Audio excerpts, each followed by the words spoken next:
Oh, I forgot to take the damn thing off. Oh, this is so professional. Should we try that again? Let's try that again. Hold on.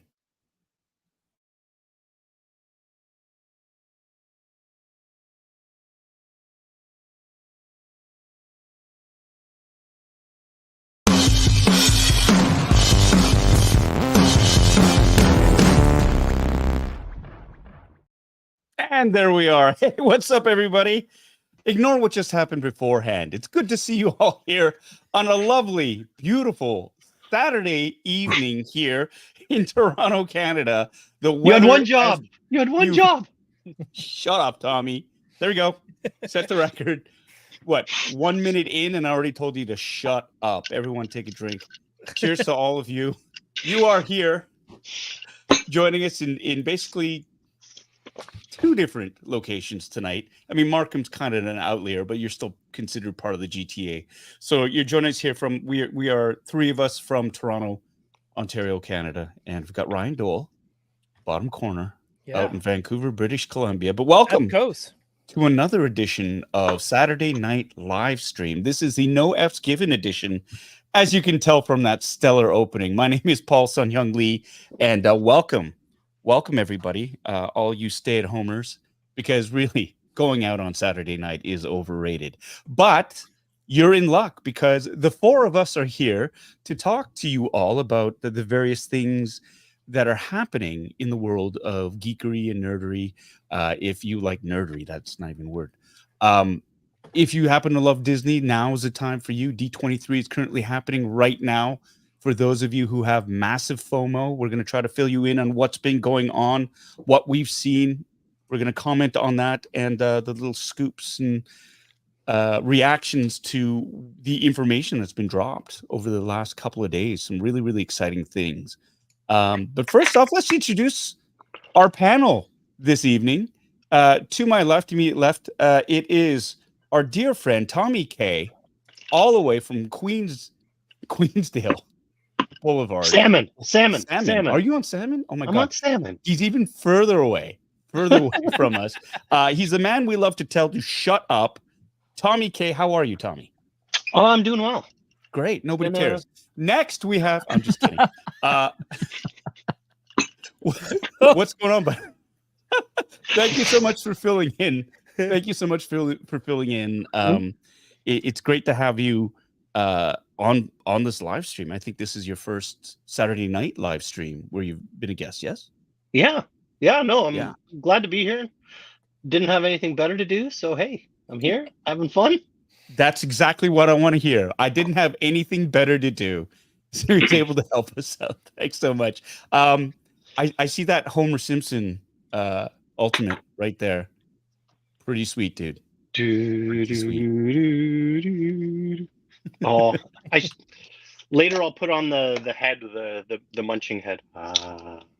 Fantastic. Potato chips. Oh no, he's dropped the inanimate carbon rod. That's right. Who'll save us now? I'll bash you good. All right, moving on. We've got in right beneath me, at least on my screen, my dear friend toying around, Kevin Wong. How are you, Kevin? What's up, guys? Happy Saturday.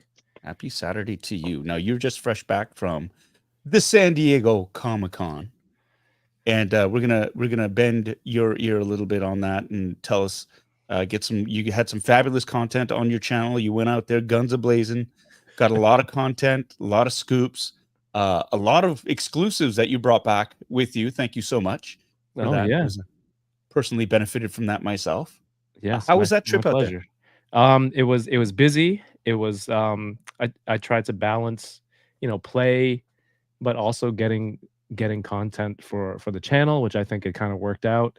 And got some good footage, and there's still lots to do.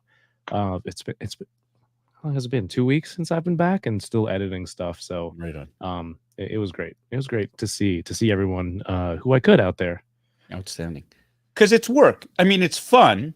And it's in your wheelhouse. It's stuff that you like to do, but it's still work. I mean, you're getting content. Oh, yeah. Obviously, you're still working on it. So, for sure. For those of you out there who think, "Oh no, it's just a trip out to collect toys and whatnot." Yes, it absolutely. Is. But he's also providing. works.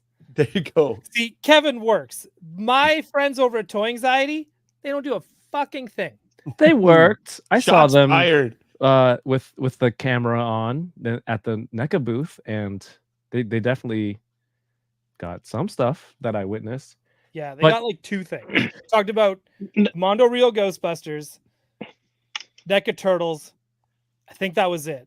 hmm The rest was like the weekend off for them. Outstanding. Well, like Kevin, like yeah. because you got the press badge for the first time, like did you feel kind of a pressure or an obligation? Okay, I better do Yeah. work, right? Because I don't That's want what I was gonna say, Yeah. because this is my first time getting press. It's like, what is? I applied back in November, so I don't even remember what I submitted to be reviewed, and then you're good for 2 years. So when I reapply next year, at the end of next year, it's like, oh, I should probably have something substantial to show, because I don't know, what the process is going to be afterwards, or how they are with their press passes and how they review everything. So, and while you're out there, you might as well make the most of it. Sometimes I would complain, like, I'm so tired, but I complain to people who are working the con, like Ryan at Hasbro, who's just standing there from, I don't know, like 8 in the morning till 7 at night. So I'm always weary of, like, oh, I'm so tired. Oh, right. Yep. I'm good. But he's getting paid. He Fair. is getting paid to be there. That's right? true.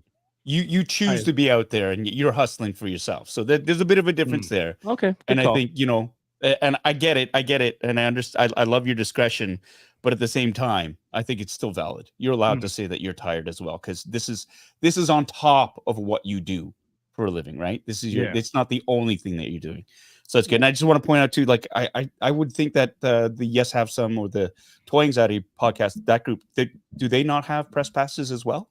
They do. There you go. So I That's really all I'm thought there was saying. more to that, right? it's just an observation, not a judgment. Just in terms of the whole, well, I had a press pass, so I felt like I needed to do extra, right? Yeah. To sort of Well, justify that. I am going to give Kevin huge props. I've been giving him props ever since he got back from San Diego. But the stuff that he's putting out, like video wise, interview wise, that's some of the best shit I've seen come out of anybody really this convention. Like usually like Geek Dad Life, like Jay does really good videos. Hatter does videos too, but they're like 2 minutes and they're just like off the chain. Like they're different. His style is completely different than anyone else. Like he's a no F's given guy, but he's still like super positive, but he's just like, hey, this is what this is. Holy shit, it's a turtle. Oh my God, I love it. Okay, like and subscribe. I'll see you on the next video. And then he'll do like another one of something else. Like he's super rapid pace, and he's great, and he's fun, and he's entertaining. With Kevin's, I found this Opposite of all those. Well, kind of in a way. And it's like you're all sitting there going like, shit, you're getting scoops.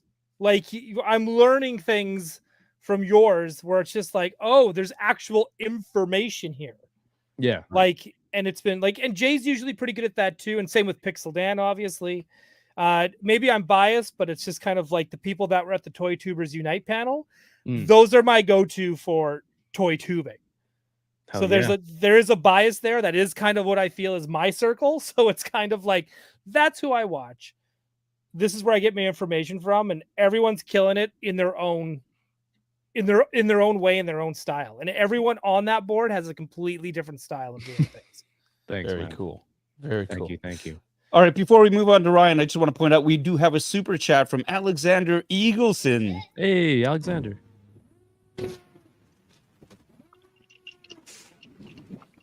Thank you so much, Alexander, for your $20 super chat. Hi, Paul, Tommy, Kevin, and Doell.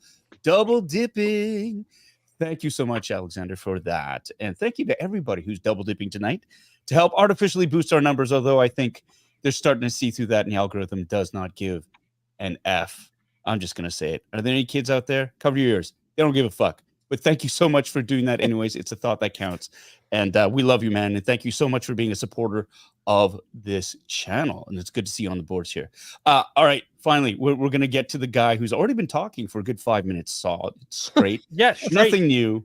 My dear friend, Ryan Doell, the everyman of YouTube. He's on every podcast you could imagine that is out there. If it has to do with toys or Ghostbusters or anything Star Wars related or Batman related or DC Comics or Marvel or anything really, Doell will be there. How are you, Ryan? I'm busy. I'm tired. Pathetic. Do you have a press pass? Could I see your press pass, sir? The hardest working man in show business. That's There you right. Gonna get a little cape when he finishes. Put a little cape over his shoulders every time he finishes the show. Yeah. Oh, I can't take it anymore. I can't take it. Yeah. I only wear my crown in the shower now. That's right. That's right. No, things are good. I mean, it's freaking summer in Vancouver, so it's beautiful. It's hot as blazes. Right. So I'm feeling a little gross. But I mean, things are good. Work's good. All right. Toy news is good. Everybody's happy, right? Yeah. Everyone, Lots to talk about. collectors are always happy. No one's There you ever- go. Of course they are. Of course they are.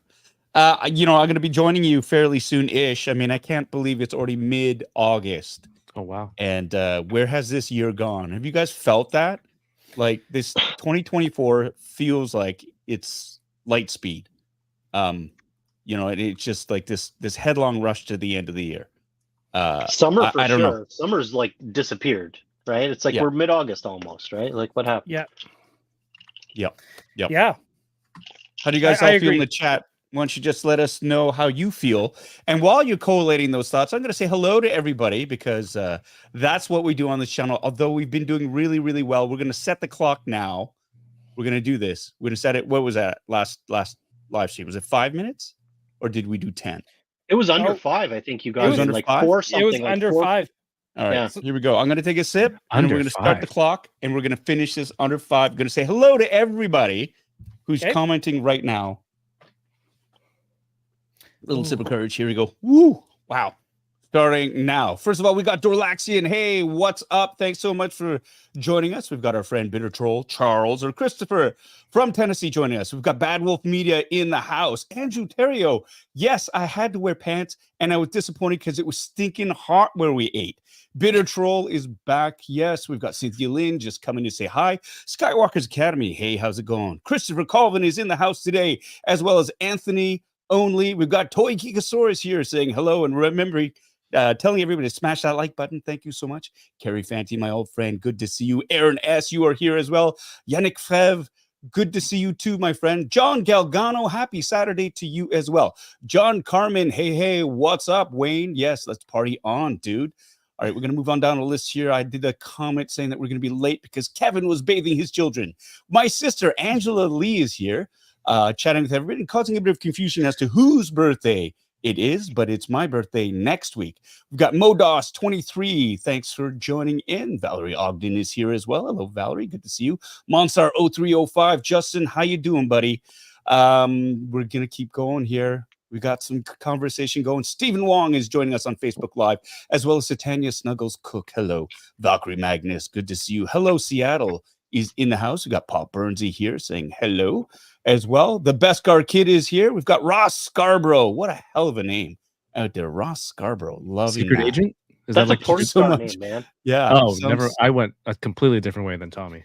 Yeah, you I were going was like thinking spy. Anchorman. I got Anchorman vibes from that. Anchorman Christopher spy Lennon porn. is here from Australia. Hello. Is that Stave 3? No, it's Webby. No, it's Christopher Lennon. Thanks for joining us. We've got Kid Chuckle here. That's a new name. Good to see you. Thank you so much. Oh, you were there at the Kanji Queen. Nice. Thank you so much for saying hi. It was great to see you and get our picture taken again. TVC McCacken, good to see you. Good to meet you again at Raleigh. We got D Sertle here. What's up to you, homie? The What's up, real D-Sertle? Dan Alexander is here as opposed to the fake Dan Alexander who is lurking as well. Sean P., my brother from another mother, is here. Christopher Duncan, double dipping. Thank you, my friend. We're going to keep moving on down this list here. Oh, we're doing it. We're doing it. And I think, are we? Burnt Vidar Larson, Bitter Vader 74 is signing in. We've got Kevin saying hello to everybody else, which is lovely. John Takis is here. Hey, John. And Joe Chufuk, hello. Got home from that lousy Jays game. Couldn't score against the lowly Oakland Athletics. But hey, you win some, you lose some. They've actually been playing, the Blue Jays have been playing very well since the All-Star break or the trade deadline. Benny Gergeson Omni Media is here. Hello, my friend. Good to see you. Thanks for joining us, my friend. We have to get together and collab. Ben Sutherland is here from Facebook Live. Charles Stevens, Triple Dipping. Scott Hughes, Global Health Science Institute from Southern New Mexico is here, as well as Matt Logic 44, Alex and Eagle double dipping, as he said before. Make sure to hit that like button. Thank you so much. And we have a roving reporter all the way from Disneyland in Anaheim, California. That's right. Wait, come on. Oi, oi! Steve, oi!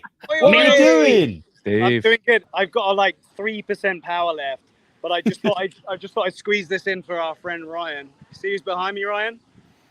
Big screen him. Who is it? It's Nightcrawler. Here, let me embiggen you. Yeah, we got it. Oh shit! Yeah, it's Nightcrawler. Hold on. Yeah, but next to Nightcrawler. Call yourself a Barney fan. Rubble? Kevin, That's Lenore. That's the voice of Rogue right there. Oh, there she is. There you go. Get her on yeah, the stream. Huh? Get her on the stream. Oh, she's talking. I can't. This is why Ryan I doesn't have a would. press I'm pass. good at some things, but she's Actually, no. But, yeah. Just say you're with press, Steve. Sorry I couldn't join you guys tonight. I got like 3% battery. I'd love to have joined in, but I just wanted to give you a hello rather than you just say hello for me.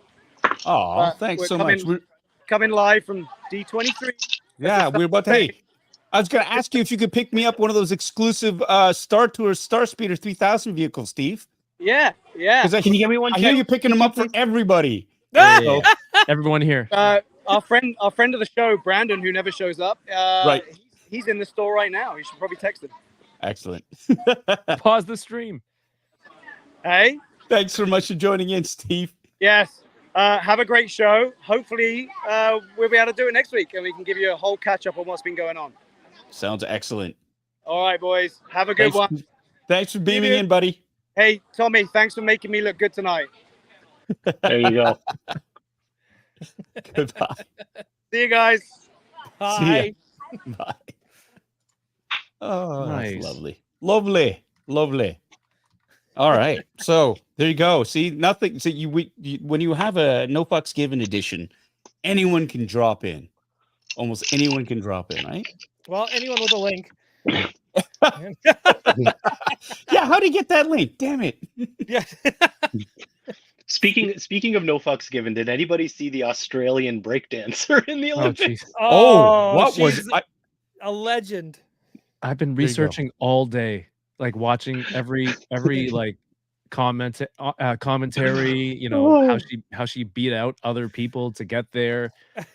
People already like the Deadpool dance that everyone's been recreating on their doing the NSYNC dance. Like they've started doing her moves on videos and stuff. It's mind-boggling. It's mind-boggling. I would like to think that it gives a lot of people hope that they too can be an Olympian and compete at the highest level in the world. Trend for the Yeah. wrong reasons. Hey, breakdancing, people want to discount that, but it is, is it any more, is it really that much different from like rhythmic gymnastics or any of the other floor routines? Because it's a very physical thing and it's being judged. I don't right? think anyone here thinks that breakdancing shouldn't be in the Olympics. Right. Oh, Out I'm of all the four for of it. us. Yeah. All for Yeah. Right? I'm all for it. That and pole dancing both should be in the Olympics. it. I believe it's called pole vault. Pole Ryan. vault. Yeah. Pole Oh, vaulting. yes. And that's why Ryan gets banned Why do I get banned? from the Olympics. Because you're saying, I'm here for the pole dancing competition. Yeah, well, You're you could be. representing Canada for pole dance. Yeah. I don't know, man. Dancers are like fit, man. They got That's like fair. 20 packs and they like do aerial gymnastics on a spinning pole. That's insane. we It is. know Ryan would have cleared the bar unlike the other guys. So Yeah. Yeah, I don't think Because I would have went butt first. I don't think pole. breaking shouldn't be there. It's just I saw one comment that was like, "Oh, this is what happens when the average person's like, I can compete," and you see how the skill gap is between like the average person and an Olympian. Like that's what that's pretty much what it's representing. So, hey man, it's it was a weird one. It was a weird one to see, and We won gold though. Canada wins. Yeah, we did. Men's gold. Korean Canadian. Yeah, winning it. Phil K. Wizard. Great guy. So happy for him. Amazing.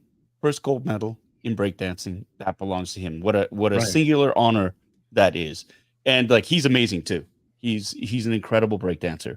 So And it's kudos in to him. And Canada where it congratulations to him. belongs. Yes, where it belongs. That's right. bring that Where it's home. always belonged. That's right. There you go. And they go win or lose. Thank you so much. Yes, for that reminder. I need ice. I'll be back. You need ice. Okay, just as I was going to segue into Tommy's solo, sort of. That's okay. Go get ice. We'll do it for you. Was that earlier about Tom having one job, dude? Yeah. It's what? There you go. See, those who throw stones shouldn't live in glass houses. Speaking of Tommy, oh, Yeah. All right, we'll wait for Tommy to come back, and in the meantime, before if he doesn't come back while he's away, let's make fun of him. So no, It's the whiskey. Did he leave his house to go get more whiskey and ice? I don't know. He's But at I the think bar. he was good enough to deactivate his camera, but I think he left his microphone on. Oh, he Sorry, guys. 100% did. And it's because it sounds like something from The Simpsons, where it's like he leaves and you hear footstep into the car. 2 scoops of ice? Come on, Tommy. Yeah. Did he take his whole setup with him to the to the kitchen? Like what's Let's try to. Oh, he's coming back down the. It is like this episode of The Simpsons. Yeah, it totally is. No fucks given. Yeah. Are you wearing a wireless mic? Yeah, I got my earbuds in. You're out of You breath. can hear us the whole time. I could hear you the whole time, and you could hear Brilliant. me. I know that, and I didn't realize that. But I got my hockey helmet ice bucket now, so now I have ice for the whole stream. There you go. Oh, I thought that was full of Excellent. whiskey. Something that could have been done in the half hour before we jumped It on. could have. But that's cool. Totally cool. All right, everybody. Yeah, we're having a drink. This is again the No Fucks Given edition of the Saturday Night live stream. No Frills edition. We've got a great panel here together. We've got Ryan Doell, Kevin Wong, and of course Tommy K here. I'm your host, Paul Sun-Hyung Lee. Y'all got a drink. Let's raise a drink and toast to all of you in the chat to this panel. And let's get cracking in terms of what we're going to be talking about in tonight's live stream. Yeah. We're gonna cheers the Olympians. To Canada and to all the Olympians. Hey, Canada, where all the best breakdancers are. Screw you, rest of the world. Hey man, we got silver in beach volleyball. The men's 4x100 relay came out of nowhere and took gold. How often is that? Yeah, didn't we get some for swimming as well? I feel like we did. Yes. Yeah. Yeah, we got a whole whack of medals in the swimming pool. What's her name? Summer Macintosh. McIntosh. What a great name. What a great name.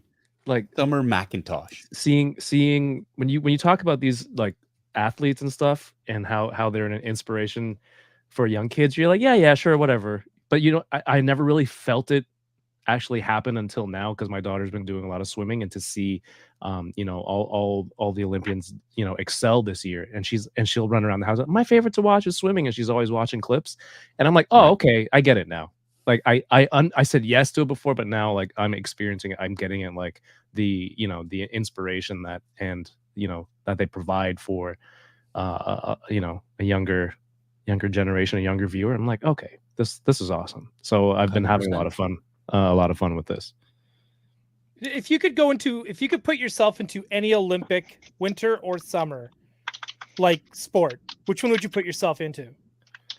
To compete in? Yeah, to compete in. Basketball. All right. Tommy? Snowboarding. Paul? Breakdancing. Breakdancing. No. Shooting. Pistol shooting. Nice. See, I would choose luge because it's just tobogganing. Yeah, but you can crash. Yeah. See, That's awesome. the worst that can happen with pistol shooting is I miss every single shot, and no one gets, well, really, no one should get hurt. But on the luge, If you miss, someone might get hurt. yeah, you can really fuck yourself up. on the luge. I mean, somebody died during the Vancouver Olympics during his speed trials. Listen, Yeah. Remember? He went off the track and like before the Olympics even started. My yeah, So but God. that, I'm like, that won't be me. Okay, then we can do the doubles, man. Doubles, man. Dude, we teams. could The yes, double luge, yes. Yeah, we could do you the can be on top. 2-man luge. There you go. Yeah, I'll use you as a shield. So if That's you fine. go off the track, I love That's that. fine. first. you'd that- make a great bottom for luge. There you go. There's that old Seinfeld bit. I always love it. It's like the luge is there's no bobsled. It's just or the bobsled. There's no sled. It's just Bob. You just lay down. It's just Bob. See, water slide should be an Olympic sport. Water slide. Water There you go. slide is summer bobsled. Summer bobs, is that right? Summer luge. Summer Summer luge. luge. Sorry. Yeah. Hot luge. Laying down the SmackDown Wrestling and Sports to St. Flag Football 2028. That's athletic. Right? Yeah. Our Oh, friend Yannick. Curling. curling would be That'd be good. fun. I think that'd be fun. Baseball. I'm really surprised that baseball was removed as an Olympic event in France. Oh, this year. Oh, do they not It- have? it is not. There diamonds? is no baseball. There's no Olympic baseball. So Do they? There you go. Are they not equipped to? bowling's good. Daniel wants bowling. Like archery, the clips from the archery stuff this year too have been like, and pistol shooting, like all that stuff. Mhm. Anything where you shoot something or throw something has looked awesome this year. Yeah. Is it the advancements in slow mo technology where you can see everything? That maybe maybe it is that. I used to We have got this to vote plan- for water sports. Wait, water sports. lacrosse, lightsaber dueling. Brent, Oh yeah. Age of Grogu says lightsaber dueling. That'd be Remove fun. what's the thing with the ribbon on the end of the stick and That's rhythmic gymnastics. Okay, yeah. Put lightsaber fighting in for that. Like Yeah. if you should have a choice. Do you want to do the ribbon or lightsaber? I think both look equally flashy. A lightsaber on the end of a ribbon. Lightsaber whips only. They have lightsaber whips. There you go. Gonna find out. But that's not canon. Yeah. Oh, here we go. It begins. All right. On that note, let's start talking about D23 and All the right. inevitable coolness and belly aching that's going to be coming up from that. Ryan, why don't you tell the folks out there who don't know what D23 actually is? So D23 is the Disney fan club, and this is their big convention. And I do believe you have to be a D23 member in order to get tickets. So if you are a D23 member, there's a bunch of perks that you get along the way. I don't even know what they all are. I know they do like a quarterly like magazine, and they do like you get discounts and you get access to exclusives and all this kind of stuff. So every other year they do D23 convention, which is their big like it's more of a showcase and panels than it is a vendor hall. Like, you know how when we go to conventions, we'll go to like Celebration, San Diego, all that kind of stuff. A lot of it's like, hey, I can't wait to go to the vendor halls and buy things I don't need out of impulse. That's like our favorite thing to do. D23 doesn't really have that. Because there it's like, hey, check out like, what is it, the ILM booth this year? Because it's all stuff that Disney owns that they're showcasing. So they have like the ILM booth where they have the volume there, and you can go experience what it's like to be in the volume and get like photos made. And they got like little photo op areas. They got like a little Simpsons area, and and of course they do have their D23 store where you get D23 exclusives only at the con for it first. And then I think whatever's left over goes on the website. I think that's how it goes. So some stuff is very limited, some stuff is not. And one thing I'm starting to learn about friends that are at D23, and when they started announcing D23 exclusives and what they were, yeah, we need Ernie here. Ernie would know. He was asked. Yeah, He was asked. But guess what? He's actually attending D23. So of course he would be. Well, our that's why I two took the pass. two Disney nutcases are Brandon and Ernie are both Yeah, there. they're there. Right? Yoko's Live on the working it. street. Live on the street. So it's like but yeah, like one thing I've learned is that I think Disney fans might be the most insane out of any other fandom I've seen. Some are toxic, some are just kind of quiet, but this group might be absolutely freaking bonkers. It's $100 US a year for a gold membership, and $130 for a gold duo membership. Wow. What is it, gold duo? Like you get So two two people? people. Yeah. Okay. So it's like $130 for two people to get in if you're buying it just to get into the D23 event, I guess. Right. Or is you have to pay extra because it says access to Well, gold you member pay extra. events. Yeah. Yeah, is it like tickets? Like you have to pay on top for D23? I would assume so, or no? Yeah. Yes, and then they do like DLC content. So if you want to go to that big panel that was last night at the Honda Civic Center, Yeah. like you leave the convention center, you take a bus, go to the Honda Civic Center, then they have that arena filled with like just fans so that you could watch everything on the big screen of all those new announcements, reveals, celebrities, all the stars they come out. Like that costs more on top of that. It's like now you're to go to that panel. Now you're like paying more, like as if you're going to a concert. So you're paying like more money depending on where you want to sit. Yeah, and So, that's so, sold just out. like, Disneyland. so just like going to Disney, right? Yeah, it's just here. like Pay going more to for Disney. this and more for that, and more Right, for and this. a lot of waiting, and a Yeah. lot of lines. So just like and a Disney. lot of waiting. Right. It is well. That's the Disney experience, is it not? And Yeah. but there's no lightning pass. There's no. It's like everybody's still got to wait. Yeah, for Oh, this, it's there's the- no lightning pass, I guess not. The Honda There's no- Center, not the Honda Civic Center. Whatever. It's a Honda Civic. Very specifically, that model of Honda. that model of Yeah. model of Honda. Sean? 100%. Sean Pease, like he lives in Los Angeles, so he knows. And I believe the Mighty Ducks the Anaheim Ducks play out of there. And Sean's a big hockey head, so he's gonna correct that. They'll always be mighty to me. There you go. The mighty Honda Um, Civic Center. The But mighty Honda AJ Civic Center. Agrusa, you speak truth. It very Disney, but of course it is D23, so they're Yeah. gonna stay true to that model, right? Works for Right. them, makes them a ton of cash. But the fun announcements, and let's get into that because I think everybody's chomping at the bit. I know I am, because all the really cool content that's coming out, and we're going to focus on Star Wars because, yeah, that's what we do here. It is a Star Wars. Primarily the focus here is because we love Star Wars. We all love Star Wars, except for Brandon, but he's not here. So we're going to talk about that. We have to talk about the appearance of Jon Favreau and Dave Filoni, on the stage. The big announcement of the Mandalorian and Grogu movie coming out. Was it May 2026? 2026. Yeah. That was the release date. Movies take time. They just started shooting a couple of weeks ago. Actually, that's a long No, time. I'm not in it. Before anybody starts to ask and saying, because we've already seen, if you've watched the clips, Jon Favreau, Dave Filoni came out to introduce the fact that they are making a movie. It is coming out May 2026. And the backdrop is what caught everybody's attention initially before they rolled the clips of the little advanced peek of what they've come up with so far. Do you have a And the picture of that? backdrop was a Delphi base that people Yes. saw in season 3 of Mandalorian. And the Adelphi base is where the New Republic is operating a number of their ships out of that patrol the Outer Rim. And you've got Y-Wings, X-Wings. You've got all these pilots that are congregating there. You've got New Republic nuggets out there with the old Rebel Alliance pilots. They're all commingling. And, of course, that's the first time we see Zeb Aurelius, the cameo of him.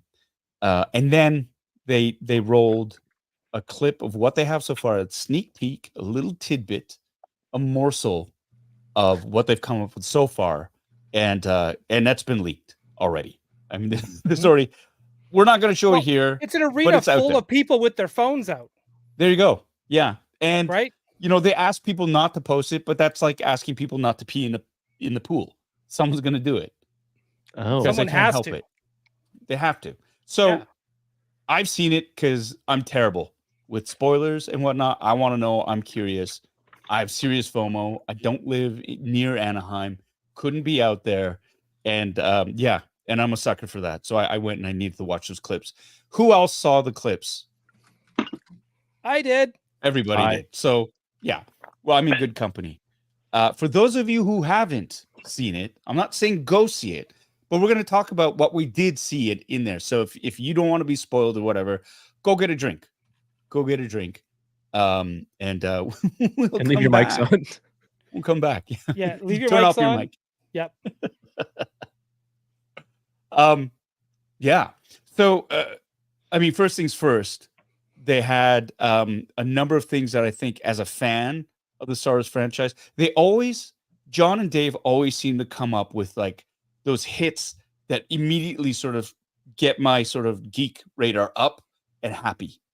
Mhm. You know, and it's one of those things where, you know, the trailer starts off and they're old clips of The Mandalorian from seasons 1, 2, and 3 of Grogu.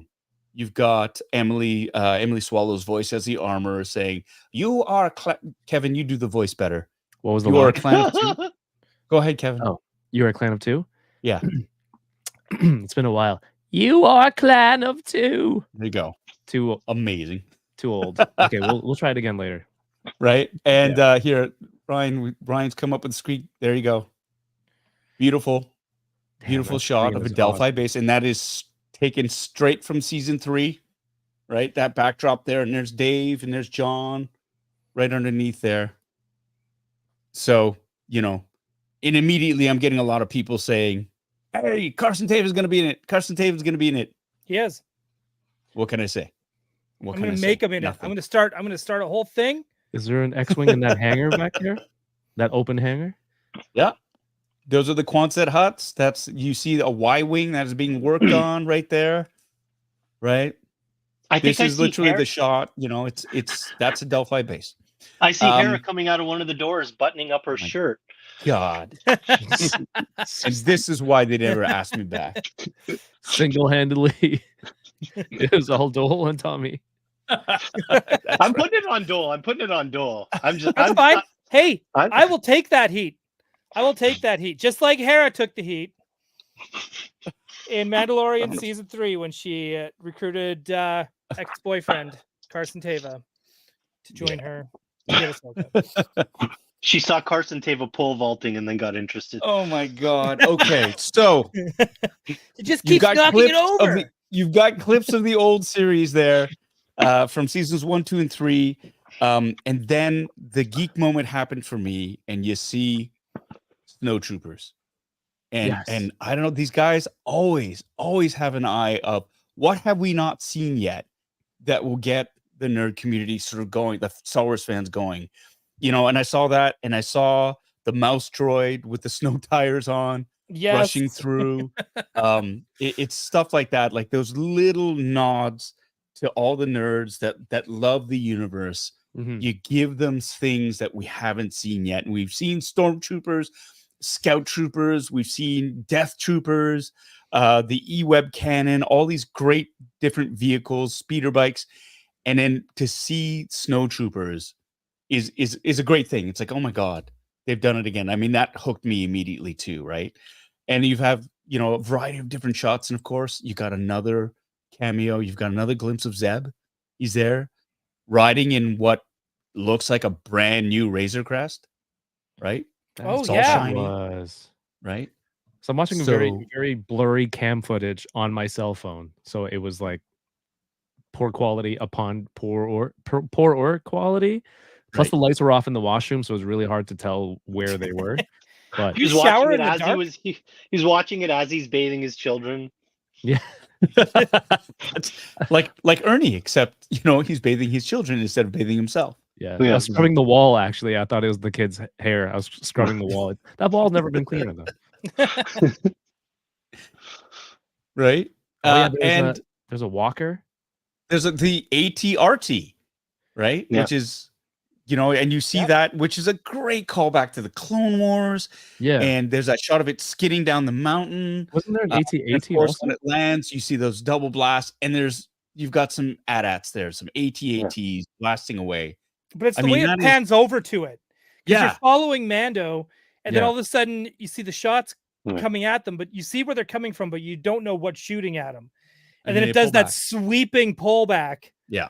And you see two of them there, and it's you when you hear the crowd go, "Whoa!" You do it because you're doing Yeah. it too, because you're just Yeah. like, "This is cool." Right? Because you've seen Luke take on AT-ATs, and it's like, oh, Mando's going up. Like this is gonna be insane, right?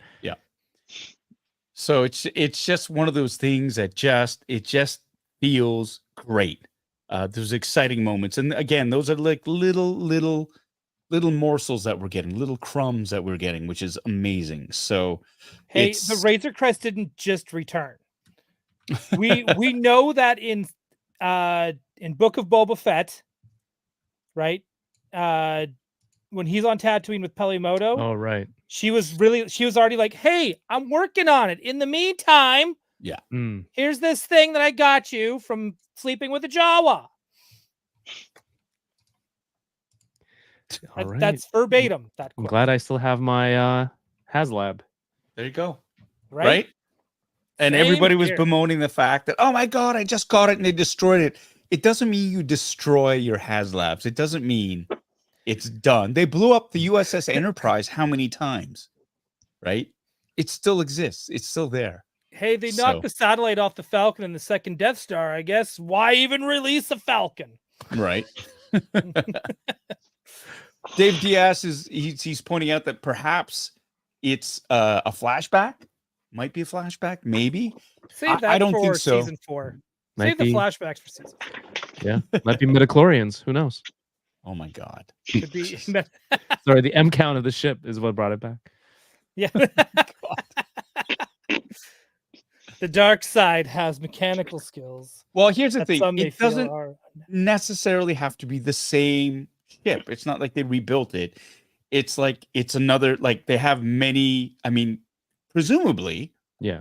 it would be a ship that was in service. It's like, Yeah, it's it not wasn't like a there's only one-of-one. one Honda Civic Yeah. out there. Nice. And if that thing gets blown up, there's no other Honda Civics around. Yeah. That's why they have a center of it. Yeah, exactly. Well, they have a bunch that are lying around, and maybe another one is just, you can just get another one that's in mothballs or whatever. You know, that's the way I look at it.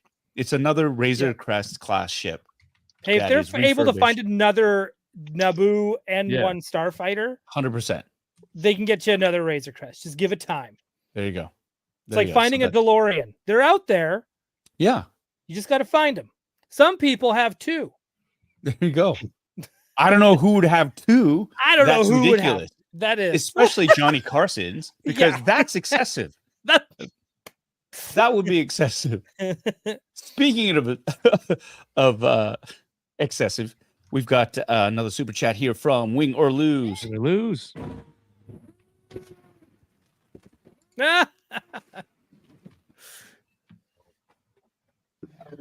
Thank you so much for that $10 super chat and for pointing out, if Andrew Garfield and Daphne Keane can say they aren't in a movie, Paul can confidently say he's not in a movie. But that would be lying, and I don't lie. Can't lie. Cannot lie. Don't You're lie. the biggest won't liar lie. I know, Paul. You're the biggest Shut liar I know. up, Tommy. Shut up. Thank you so much for that $10 super chat. And again, that money does not go into our pockets, especially not Ryan's pocket or Tommy's pocket or even Kevin's pocket, not even mine. It goes right back into the channel so we can bring you this stellar content that you are all experiencing tonight. Cheers to you all. And thank you so much, Wing to Lose, for your support and for always being there. Thanks I for really do your appreciate that. Would that be considered Cheers a to you. pocket pool?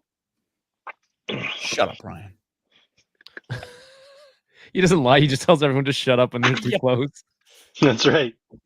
That's all I got. Shut up, Kevin. There you go. The It's the Razor- hat trick. Now I've told everybody on this channel to shut up. Shut up, Paul. There you go.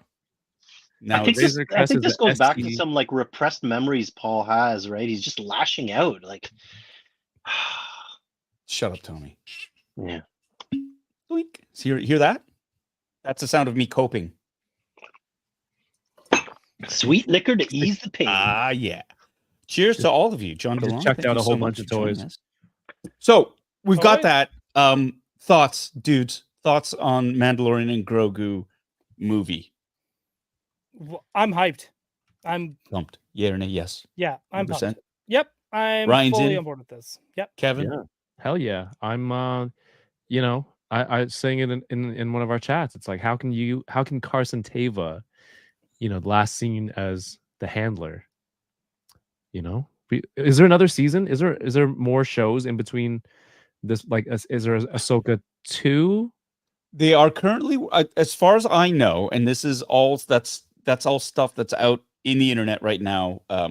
They are working on developing Ahsoka season 2. Okay. The Mandalorian and Grogu movie has priority, however, right? So that they're focusing on that. Andor 2 will come out before. Yes, but they're in post for that. They finished Andor 2 shortly after this. They were so close to getting it done, and then they went on strike.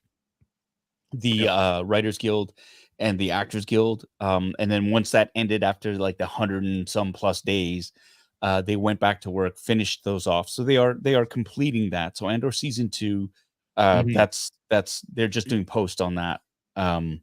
That'll be the only Star Wars thing for 2025 then that we know of, right? Yeah. Although Skeleton Crew, and we're gonna get to that, is dropping December 2024. So that's gonna leap that'll carry over to 2025, I would assume. Because there's I think another animated series in the works too, which has not been announced yet. Okay. Wow, so just announced. Just announced? by you. Ryan Well, no, that was already reported that there's like another show. There's another animated series in the works. That's already been, but no one said what it is. It was just, actually, that could have been a full-on rumor. I just read Twitter and I just roll with it. But it was like, so I would assume that's like, if they're doing for sure, like another animated series, I bet you that would come out to fill in some space in the middle there somewhere. But I'm stoked for Andor. Yeah. They've been consistently putting out animation, but I think like any shows that are in that Mando era timeline, we don't know what's going to happen between what we know now and the movie, right? So I'm interested to see what's happening from now until then. But more animation. Like May 4th, they always drop something.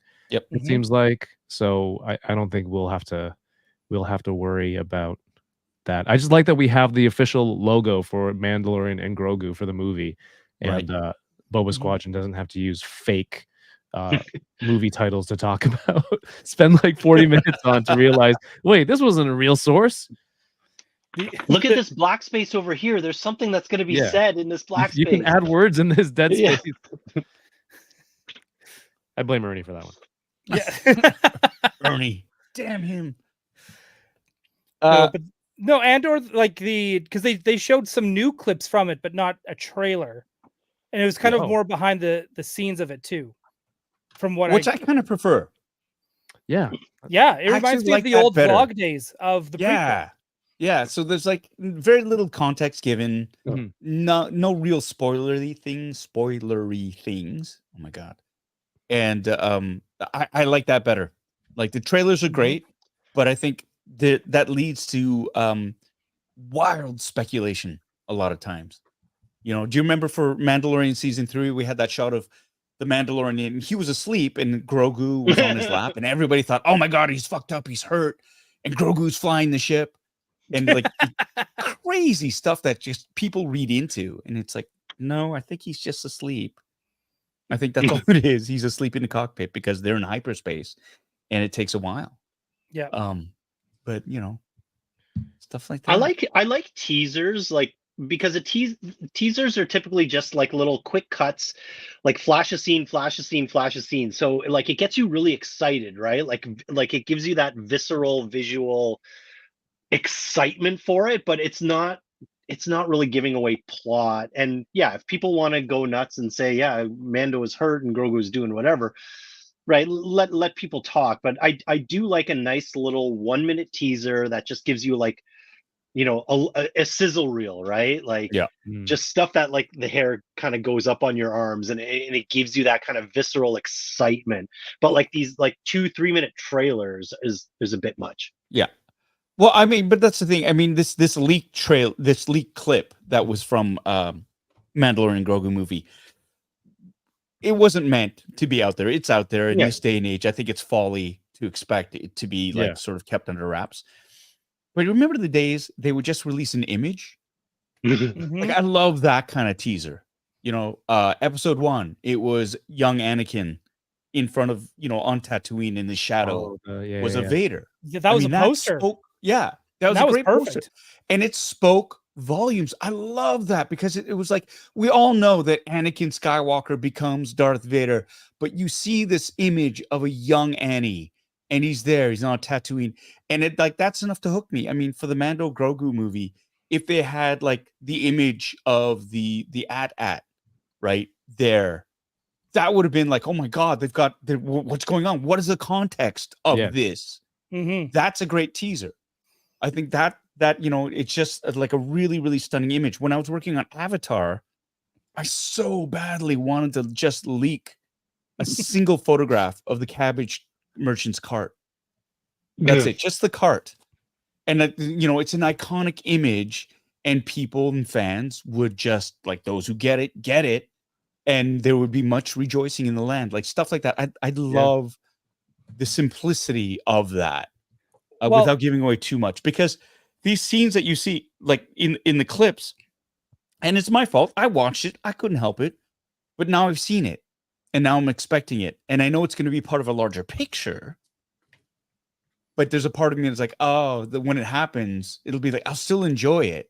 But now I won't be as wowed by it as I was before. And I fully take responsibility for that, because I am weak. And that's, but think of how much you will be wowed by from what they don't show, right? It's like they're showing us those little bits, and sure, that like him sliding down the hill and looking up, and the AT-AT's just firing at him, like that's awesome. But that's one little piece. Think of everything else. Oh right? yeah, like there'll be more for sure. But I've been burned. And I'm sure everybody else in the chats and you guys have been burned as well, when they have those 3-minute long trailers.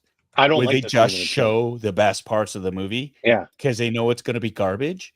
Everybody goes in and you're like, oh my God, they showed the best parts. It's not even so much that it's going to be garbage. Just speaking from someone who works on trailers and gets things ready for trailers. Right. A lot of it's down to marketing. It's just like you have a marketing team that just kind of says, this is what we're going to show. Then there's a fight that happens and saying, no, we're not going to show this. Like, there's a lot that goes into trailers, and there's a lot of back and forth and changes, and it is insane. And it's such a weird marketing corporate thing now with trailers. Right. So I understand when people say, I'm just avoiding trailers. I freaking get it. Yeah. Right. Like, and sometimes but that's why I avoid trailers.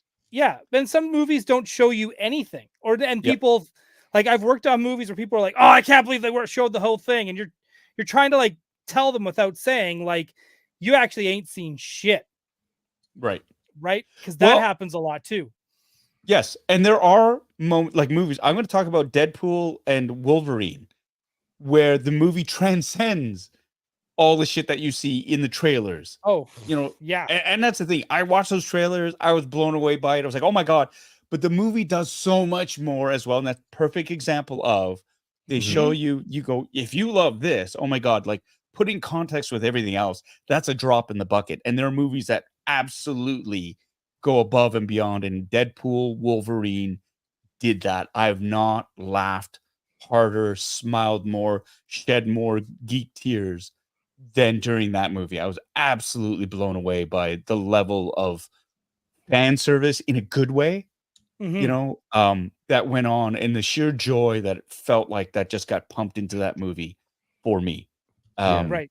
There's so much more than what that trailer was. Yeah. So, do you know what else was a good trailer that started off with just a photo? Skeleton Crew. Skeleton Crew. That's my segue, because it did. What a beautiful segue that was. Smooth, just like smooth. It just slides into your DMs. Hey, I'm Ryan Doell. Can I be in your podcast? Can I be in your podcast? No, you want to be on mine. That's how yes, works. That's right. The Skeleton Crew, they started off, I think, last week with that one photo through entertainmentweekly.com or something. And it was pretty much the movie poster Star Wars version of Goonies, where it's all the kids around this glowing thing. They're all looking at something shocked. It, like, right off the bat, I think we all agree this had a very Goonies vibe from the get-go. Plus, there's a kid, Max Rebo. Yes. Like, that's clearly not Max Rebo, but same species, but as a kid, come on. That's awesome. Yeah. It's always good it's always cool seeing kid versions of aliens and creatures and stuff that we know. But man, that trailer, like first off, that image, I was like, oh, okay, I'm in. Whatever this is, I'm in. And then the trailer hit. And we can get into that. But first, let's say hello to Webby, all the way from Australia. What's up, Webby? Webby from Shadowfoil Props, friend of the channel. Great to see you, my friend.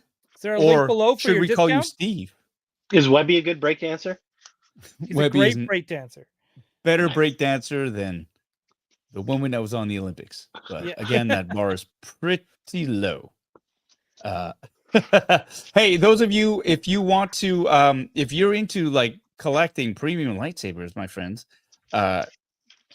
you know, stop where you are. Go no further. I think that's the that's what I want to say. I'm going to post a link very soon where you can get a percentage off of any lightsaber you order through shadowfoilprops.com.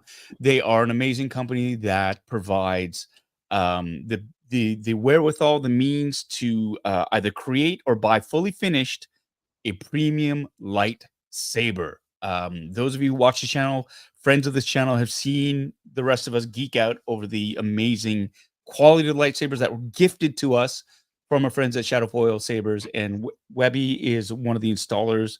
He's also a great guy. We met him during Phoenix Fan Fusion, and just crushed it out there in terms of the generosity and the quality of work.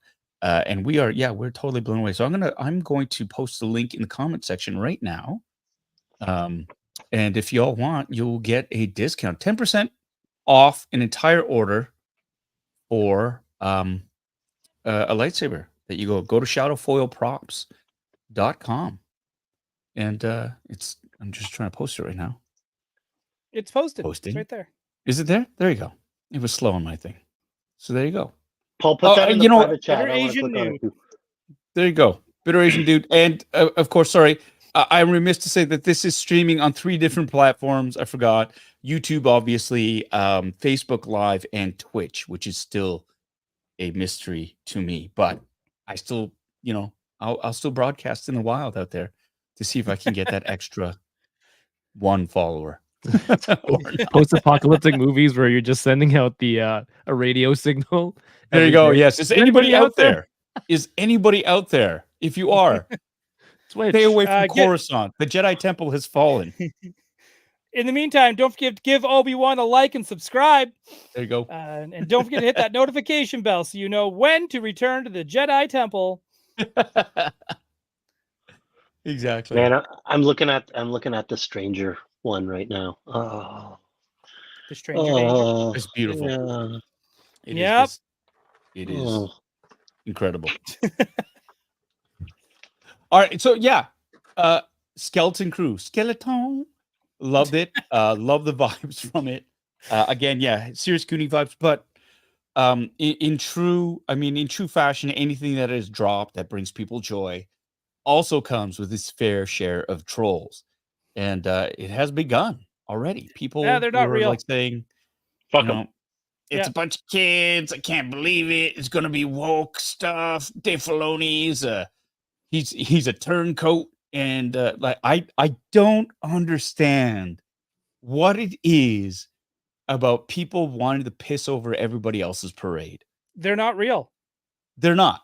They're bots. They're just people they're just robots that are coming in to say negative shit to get people riled up and angry and divided. Well, I think some of them are real, but it's such a small percentage, but they're the ones who get amplified because that's what gets clicks, right? So it gives a false sense of like the actual either enjoyment or animosity of something, right? Like it's I don't know. It's like I blame social media in its entirety, yet I'm a slave to it. So I don't know. But you know what? I want to point this out too. Yes, social media does play into it, but in the sense that they're monetizing hate. Yes. They're monetizing these clicks are designed to make money. People are literally getting paid to shit on things right now because it generates. You get more clicks from shit than you do from joy. Yeah. That's what IGN is doing. IGN's doing the same thing. Wow. I don't know if you've noticed, a lot of their headlines have been why Deadpool and Wolverine is the worst movie of the summer. Right. Right? reasons why I hate this thing. Yeah, Or why this movie is IGN a has failure. fallen into that trap. Oh man, IGN. They, you know what? And that's the sad thing because they used to be, you know, a go-to for me to get information from Yeah. and stuff. But you're right. I actually I have not seen any of the material because I've since muted everything from there because it's been garbage. A lot of it's just been hate-filled rhetoric or just negativity upon negativity. It's like I don't want to hear about why you didn't like something. Let's talk about why you loved something instead, right? I mean, this is a common refrain that's happening now. So I keep like my mind keeps saying like, man, Star Wars fans are the worst when I see stuff like that, and I got to stop and remind myself. It's like, no, those aren't the fans, because those aren't the ones that are really like the ones into Star Wars that are spreading all that garbage and just Right. kind of that they're not really stopping to really enjoy it or like give it a chance. So like if anyone's out there who maybe fall in the same trap as me, it's like, oh, these fans are the worst. Those fans are the worst. It's like, are they really the fans? Like, or like the real fans? Like, if you think about it, you know, people who would enjoy it or give it a chance before crapping on something. I'm not saying you have to like everything to be a fan, but you know, some you of can the be stuff critical. is just, And that's exactly. fine. Not everything's going to hit for you, and I think Marvel and Star Wars at this point are coming out with so much stuff, whether it's shows and movies, that it is like going to the comic book store. I love comic books. I don't read. I don't love every comic book. and you don't have to. And you don't have to. I just find the one that's right for me, and that's the one I put my money towards. But I mean, and that's great, and that's what should be happening. But yes, do you then like? But what's happening now is people like, I don't like these comic books, and they'll try to stop people from buying these comic books because they don't like it, and it goes beyond like, I wasted my money, I felt ripped off from this. It's something. It's like they take it personally, you know. This doesn't align with what I like. And so I'm going to I'm going to stop people from even trying to watch it. And that's the weird thing. I mean, that's the thing, because it is people. It's this whole, like, I've aligned my self-worth with this show or with what I like. And if you don't like what I like, that diminishes me. You know what I mean? It feels almost personal for some of this. The other problem I see too is, like, over the last like 5-10 years, everything's become a binary proposition. Yeah, it's either the best thing ever or it's absolute garbage, right? Like everybody's lost the idea of like nuance, right? It's like it's either 5 stars or 0 stars, right? Like nobody's is coming out and saying this is good but it has its flaws, this is poor but there's some redeeming qualities to it, right? Like there's no in between anymore. It's either love or hate. There's no more nuance. Agreed. Because there's some Star Wars stuff that's come out since Disney's bought it that's had me go, I don't know. But then what? Book of Boba Fett. Go on. Well, even that in some sense, right? Like it's just there's stuff in. Let's use that as an example. Book of Boba Fett. There's stuff in that show that I think is like, okay, that's cool. There's stuff that I wish they expanded on more instead of other things in the show. Because they brought in, like, I wish they did more with Fennec. I wish they made them a little. I understand it felt like a kid show in the sense that, like, I felt it could have been more violent. I like Chrysanthemum a lot. I wish they just could have done more with him. I wish they could have done more with the twins, because I thought that was such a cool introduction. Those 2 huts and their litter. Like, there was just so much there that they built for this world for Boba Fett to go around. And I was like, but then at the end, I was like, so what happened? Like, I like everything that I saw, everything that I looked at. My brain was like, whoa, yes, whoa. And then there were other things that just fell flat. So well, even go back to the prequels, right? Like, you know, social media wasn't the huge turd hole back then, right? But the newspapers, you know, sure, right? And like there was message boards and whatnot, right? But with the prequels, you know, a lot of people back then were like dumping on it for various reasons, be it the dialogue, the acting, whatever. But, you know, to the point that you were making, Ryan, where, you know, something may not be great, but there are parts of it that are so beyond excellent that you can kind of like the excellent stuff can outweigh the bad stuff. Like, you know, the people who dump on the prequels, it's like, oh, Jar Jar's crap and young Anakin was horrible. And you know what? Like, when you were sitting in that movie theater and Maul lights up both sabers and Duel of Fates is going and everybody is losing their shit in the theater, right? Don't tell me that those feelings like that were brought up in you and every single person screaming in adulation during those certain scenes, or even Paulie, I know you don't care for Attack of the Clones that much, but in Which the is wild. theaters, yeah, no, hey, We'll whatever. have this discussion. No, I mean, Yeah. hey, I'm not going to yuck somebody else's yum on it. Yeah. But I just, Yeah. No. Sitting in the theater, and when Yoda came out, and when he whipped out that lightsaber, and everybody lost their fucking shit. Yeah, I like still to remember that. Hey, It's like no argument. Those are core. Those are core memories. The overall movie, yeah, it had its flaws, but there were parts of it that you will remember for the rest of your life, where you were when you saw it, and how it exploded in your mind. I agree 100% with that. 100%. These were movies that had excellent moments in them. And my argument always has been, but does that make them great movies or good movies? Right? Doesn't matter. And that's it. I mean, exactly what you describe.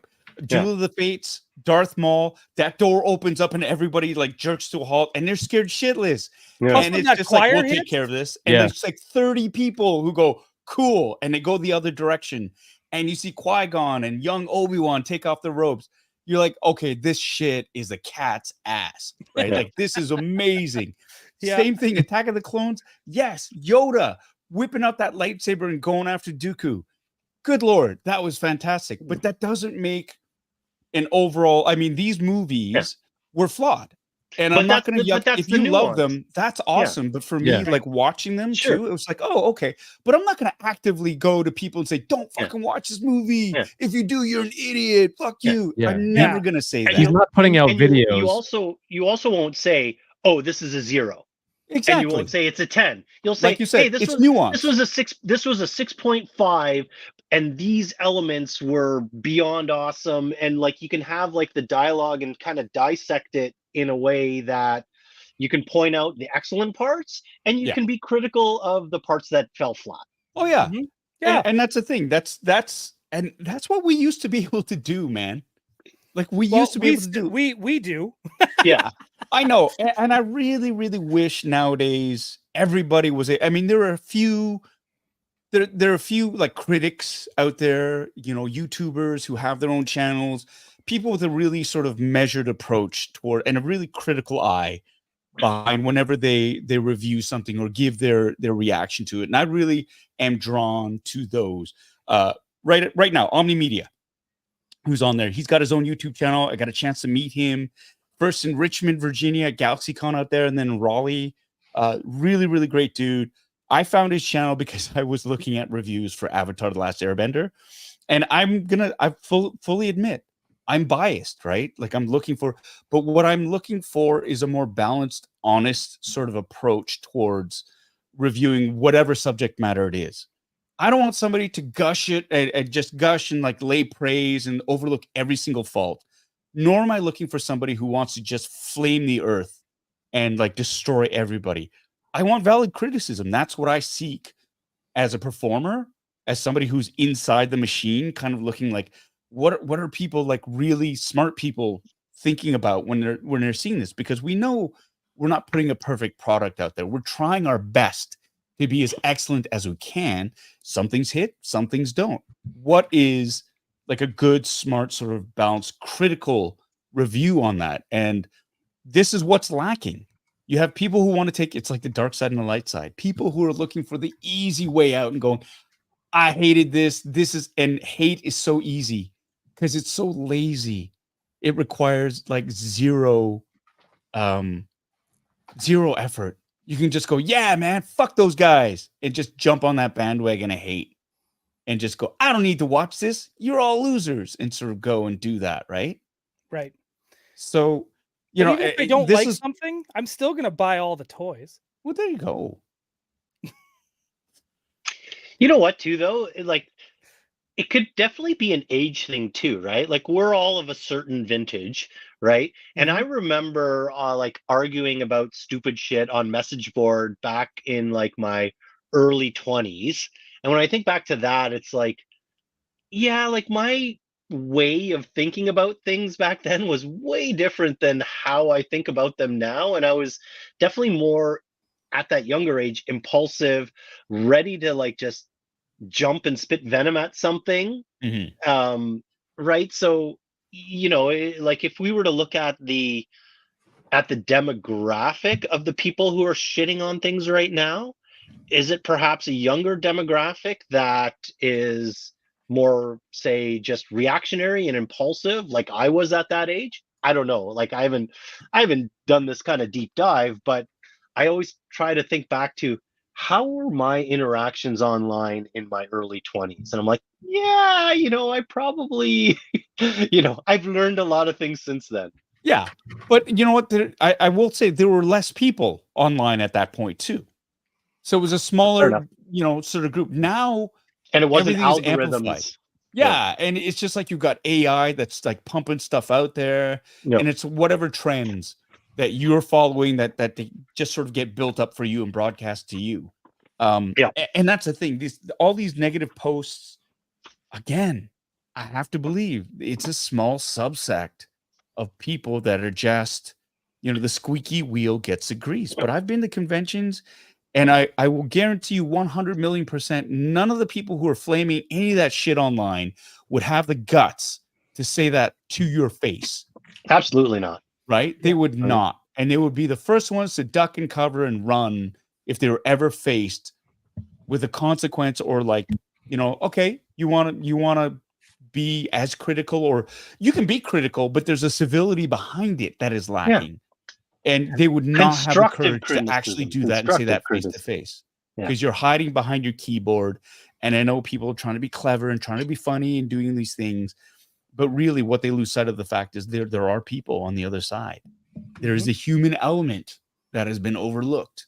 So, and the difficult thing too, I for people in your line of work, Paul, is you're older, you're a veteran, you can handle it.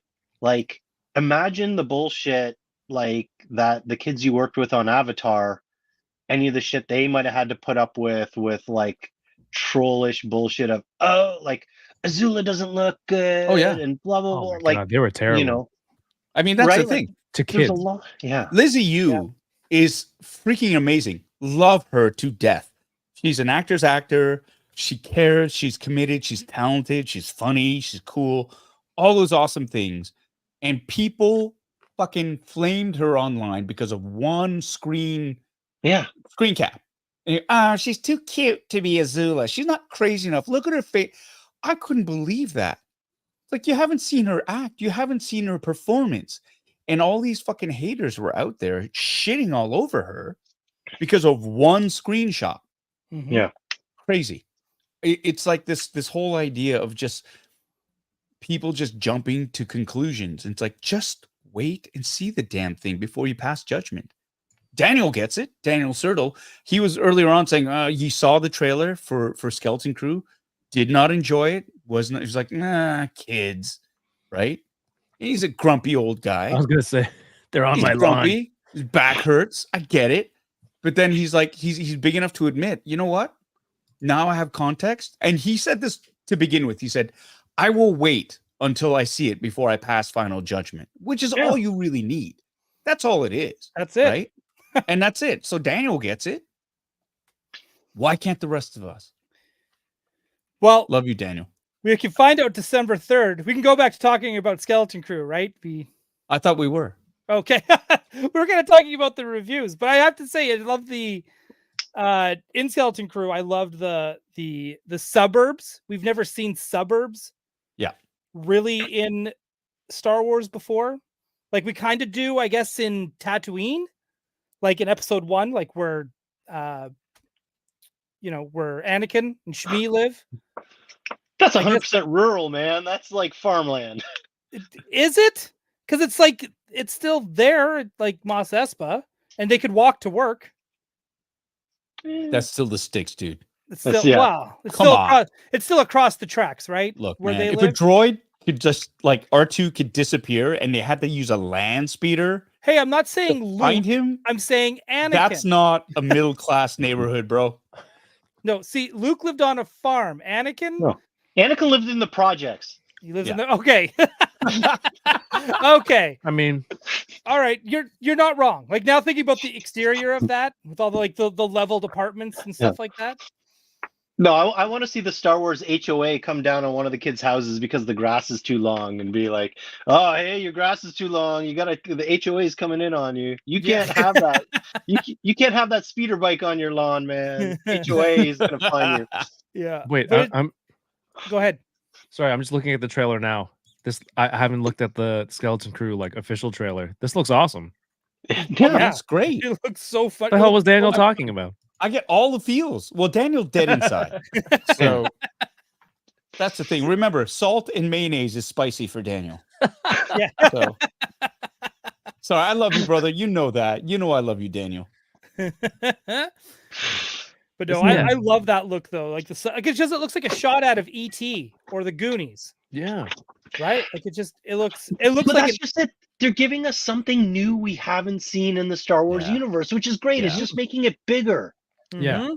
And then the people who hate it just want lightsabers and which is cool, but this is something different. It's like when I first started rewatching Power Rangers again, and I'm like, none of this makes any sense. This is so stupid. And my friend's like, watch it as if you were a child. Like Yeah, a child man. would enjoy this because that's who it's made for. It's Yeah. not meant to be picked apart. Like this plot doesn't make sense. Why would they all stand there and call out their Zords and do all this stuff? Like, no, it's for kids, and it's incredible because once you have that context, you're like, hey, I can enjoy this now. But Like, how why- can I we didn't- I didn't forget need to that? do that. That's the part that kills me, though, Kev. Yeah, How do you forget that? I- Like, of course it's for kids. yeah. It's not made for like 30-year-old men. Is that the what's that phrase about growing up? You don't get old. I don't know. Yeah, you don't get old because you don't stop playing with toys because you get old. You get old because you stop playing with toys, Yeah, right? Or Stuff like that. whatever. Right. It is. And 100% that's what it is. I mean, I remember, and this is reaching, but like back in the day, I was in the food court at the mall and I heard somebody shitting all over the Charlie's Angels movie and just going on and on about how unrealistic. And I was like, dude, did you watch the original TV show? Mhm.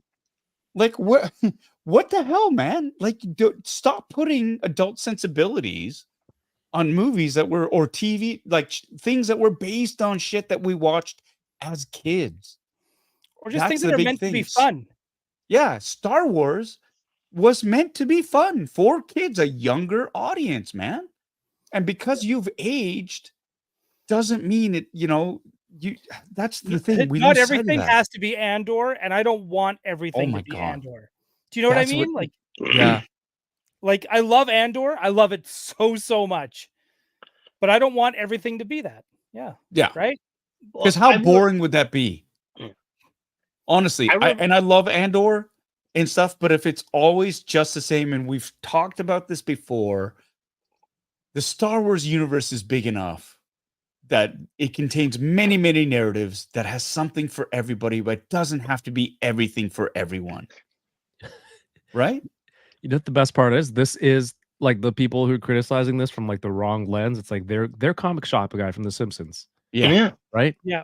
But Aquaman, you cannot marry a woman without gills. You're from two different worlds. Oh, I've wasted my life. Right? Like that's what it is. It's like what are you commenting on right now? It's just But here's the watch thing. it or shut, like it or don't like it or shut up. Chris, he makes a good point. They are taking swings. Not all of them can be home runs. But you know what? Here's the thing. They can be home runs for different people. Yeah. Yes. Some people can see that and go, absolutely, that spoke to me. They fucking crushed it. And for other people, they go, oh, that's a swing and a miss. And it's okay.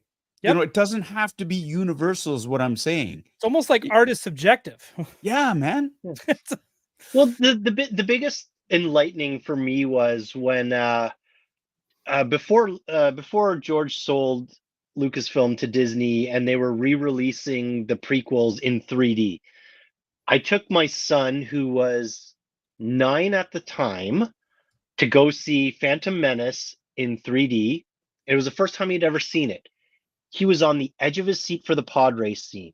He would laughed at everything Jar Jar did. Yep, that's what Right? Like it was for. all the bits that we as older people found cringe, he ate it up and he loved it. And watching it through his eyes, it was like it was like seeing the movie again in a different light, in a different way. And it's like, yeah, not everything is catered just for you. Yeah. It's like if you get some, Oh my if you get something out of it, great. Yeah. But you're not the target audience for this particular thing or this particular thing, right? Yeah. So like with Skeleton Crew, it's like we're not the target audience for it, right?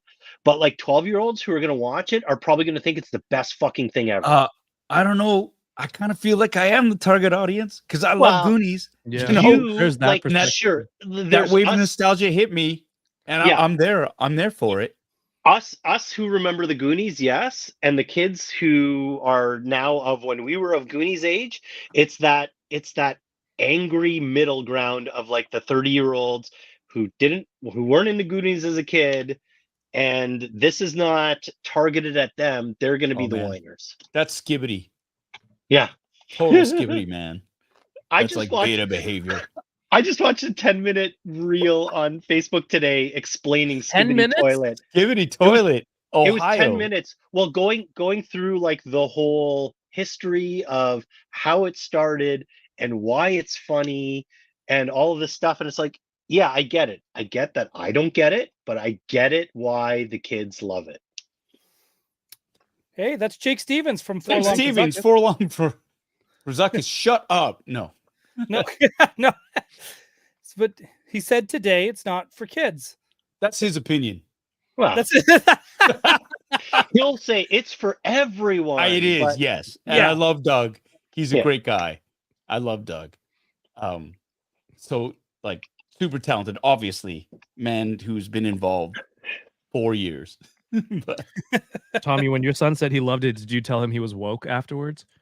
no, woke wasn't a word when he was 9 or 10. He's like, I'm I'll 9. go tell him now though. Yeah, go wake him up. Yeah, well, Oh, he's awake. yeah. Remember 10 years ago? You say he's awoke. Oh, there you go. nice. Nice. That's B man, material. That's B Yeah. material, Doell. That's it. Yeah. Well, come on. That's good. Hey, B is still okay. Like, again, nuances. Nuances. B is still an okay grade. Yeah. It's Wow. not. It's There not we go. perfect. It's Not okay. everything's gonna be hit an A. Exactly. hey man, look, That's good. like Best Car Kid said, there are different ways to score. Yeah. Yeah. Right? You It's just like when you go to the hotel, all those little alcohol bottles, enough of them add up to a big one. Right? So shut up. Oh, brother. Okay, so I'm excited. I really hope Skeleton Crew has their toys out in time for the show. yeah, of course they will. Of course. And there'll be Ooh. like a bunch of different rebel pilots that'll be ready. Some portly What ones. do we know what era this takes place in? It's the Jude same. Law's in It's the there. It's the same Mandoverse. time zone as Mandoverse. Mandalorian. Oh, okay. Time okay. zone. The West The same Coast. time zone. I like Shut up. Look, shut up. Hey, I the had a same question. era. The same. I had a question about one thing in the trailer. Jude Law's character, and the kids are like, "He's a Jedi." Yeah. Do we think he's really a Jedi? It's pronounced. First of all, it's pronounced Jetty. Wow. Yeah. Okay. Jetty Law. Jetty Law. Is that what you Oh, meant? There you go. Fucking. Of course. Of course.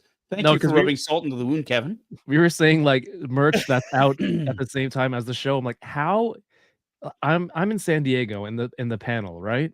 Right. And they're I don't know if you guys saw the live, but every time they're like, all right, here's the next pipeline reveal. Yep. It's a beloved character from these new shows. I'm like, yep. And then they're like, and one of them was like, this couple, this duo is really good. And I'm like, it's Carson Teva and Hera. Nope. And no, it was No. I did It the was, same thing. it was the night. It was the guy in Shin Hati. I'm like, all right, fine. I guess they're pretty beloved too. But Yep. when I see this dude Hey man. who is like, I don't know what his deal was in the show. You sculpt this brand new character, Yeah, man. and they're like, hey, people are gonna want this. It's like, RMD was there with me. I'm like, what is happening? No fucks given. Hasbro Right. hates me. Simple. I don't get it. It's When simple. when I saw this, that's all. See, this guy to me, I was like, he's a plush animal. Yeah. Like, he's like an Ewok and anything else. I'm like, that's fine. I could see this getting a toy. But the fact that it's like, and I don't know where Hasbro's going with like what's considered the collector line and which is considered the every person line. The peg warmer line. This is going to be a 28 US $30 Black Series, you know, on the man. shelves. And it'll be like in like 2 inches tall. I don't think at But that it's price cost point. effective. Right. And 10 years from now, they will have the anniversary edition of this character. Hologram edition. Yeah, man. Hologram Hologram edition. Bring back the credit collection. There you go.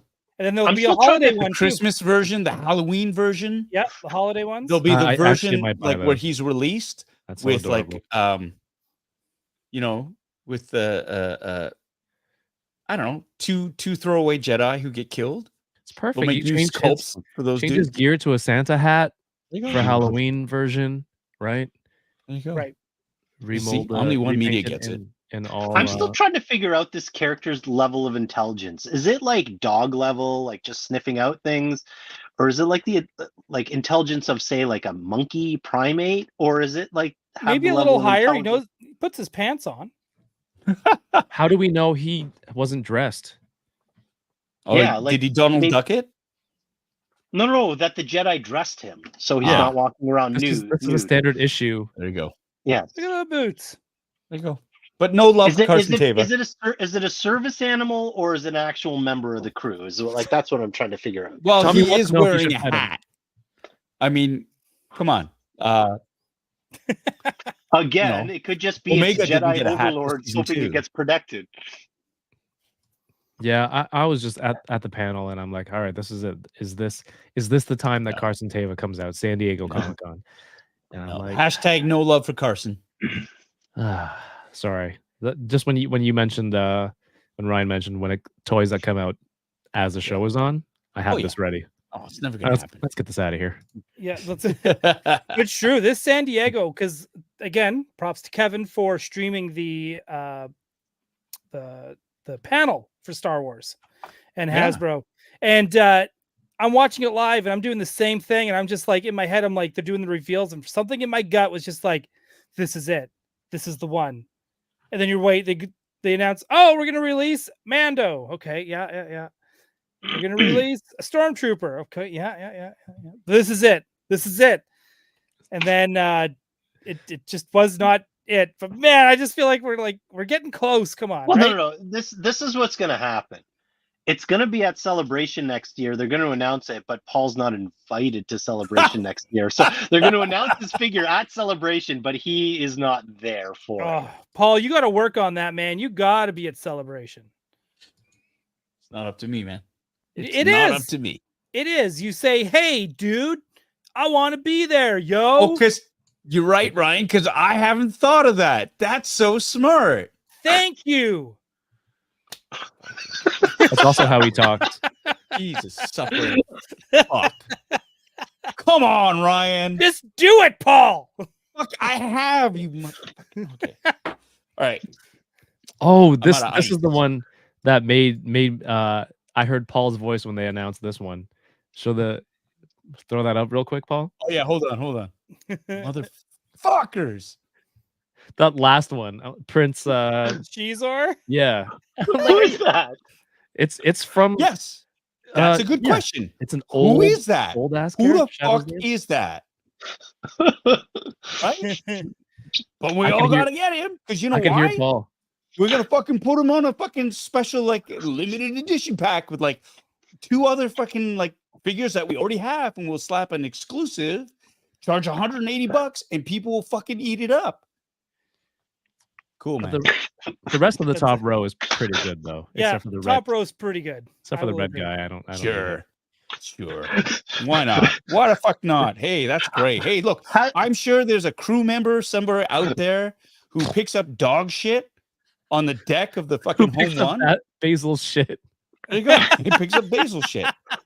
There you go. Look at that. I need like fuck. Oh man, that's limited edition. I gotta fucking get that.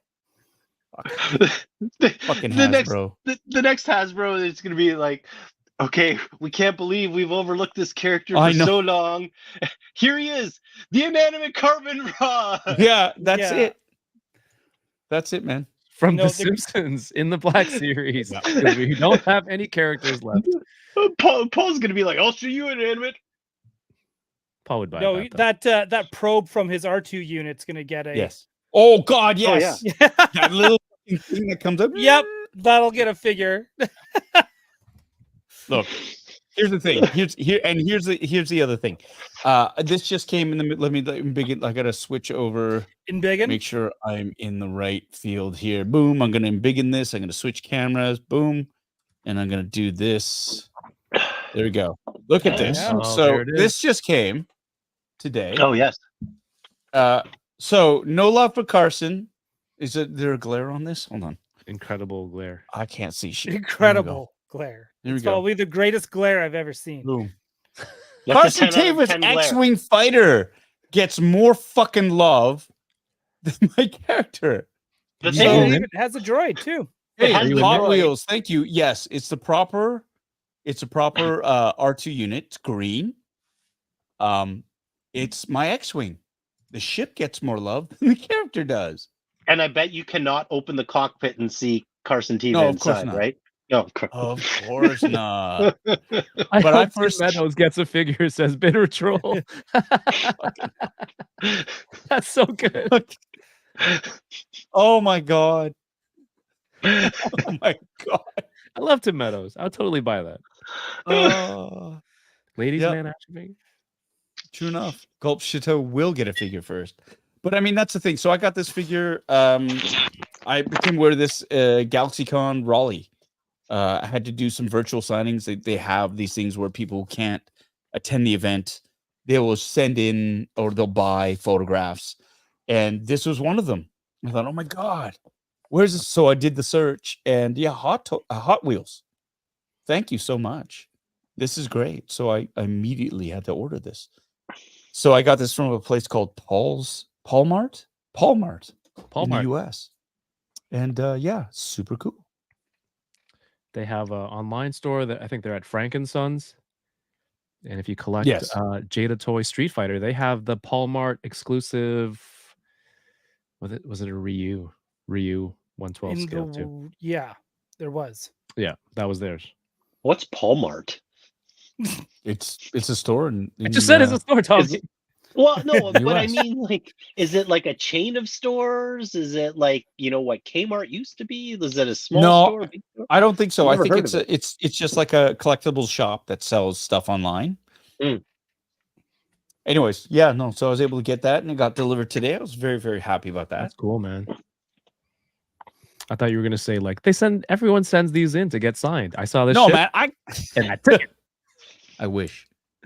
No, I you wish. wouldn't. But I'm glad you found one. Like, I haven't even seen anything about that ship from Hot Wheels No. or anywhere until Yeah, that's it the just other showed thing. up in the States a couple weeks ago. So The first I You know. saw of it was Steve, like on his reel. It's like, look, a Carson Teva Hot Wheels ship. I'm like, oh, that's And how do you think he found out about that? you? From me, baby. From me. Gotcha. it's pretty cool though. I think so. Can't wait Yeah, to open it up. Hot Wheels Gonna did it open up. before Micro Galaxy, so Yes.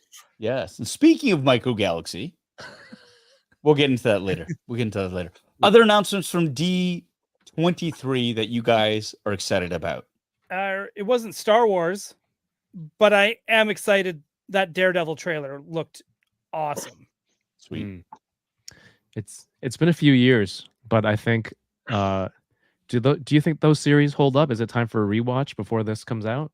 I'm gonna give them a rewatch. It's been a while. It's been a while since I've watched them too. Yeah. But I loved them. I loved that series. Was great. I think I remember loving them. Is that weird? Did I really love it at all then? Maybe not. Did I? Possible lie? Who No, knows? that makes sense. That makes sense. I'm excited for that one. Trying to think of what else was. Of course, they did some more Fantastic Four stuff. Tron 3. Tron 3, That 9 got Inch it for me. Nails. Yeah. I'm actually hyped for Incredibles 3. Like, of all the Pixar franchises, I think Incredibles is probably my favorite. Nice. And Brad Bird is back. Is he Yes. back? Okay. He's back. That's for the one that. thing I was not sure about. So If he wasn't, I would review bomb it. What else? Like, I mean, while it's all sequels and whatnot, it's like, you know what, Incredibles, like we didn't get Incredibles 2 until like, what was it, 10 plus years after Incredibles 1? So Yeah, and this one will be close too. yeah, exactly, right? So like these ones that they kind of like meter out, like they spread them apart so much where it's like, you know, absence makes the heart grow fonder. So it's like, yeah, I'm hyped for that.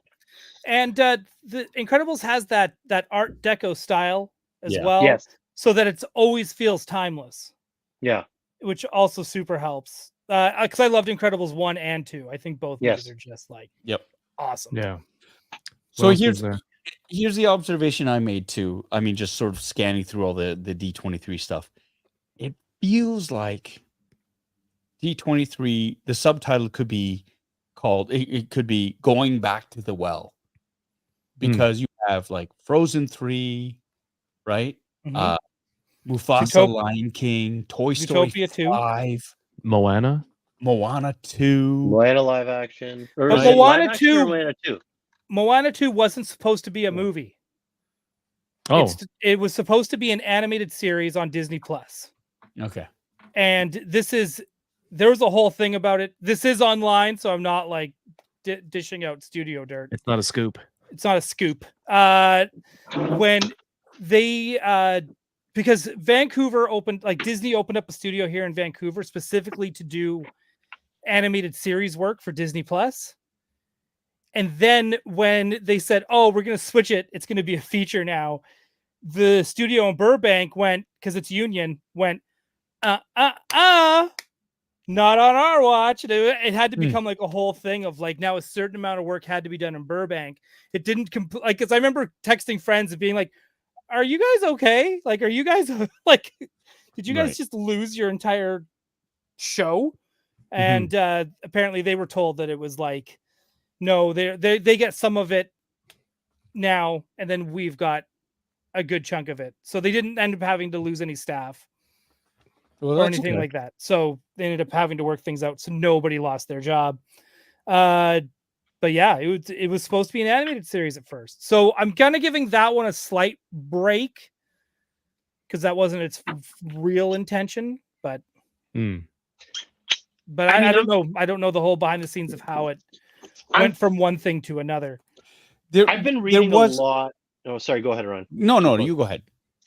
I was going to say, like, I found it very fascinating, just the whole Disney corporate side of things, how when Iger came back and looking at Disney Plus and the amount of money they were spending on it versus what they were getting out of it, and how it seems when Iger came back, they did a very specific and planned shift kind of away from spending a lot of money on Disney Plus shows and now kind of peeling it back to theatrical releases, right? Like you're seeing, I mean, Mando and Grogu, that being a movie rather than season 4.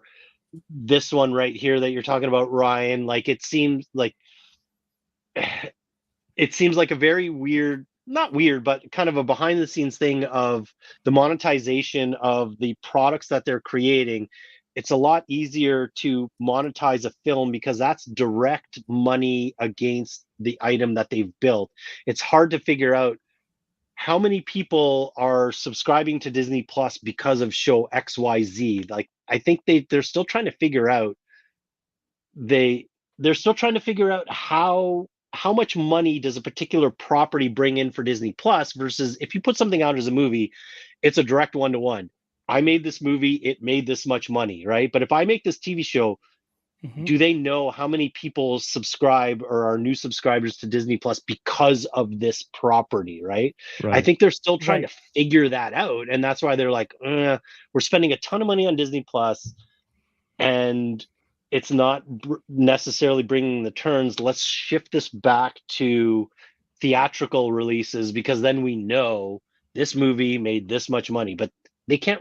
They have a hard time monetizing. This show made this much money. Right. Because they are paying theatrical prices to make this stuff, even if it's a series. Yeah.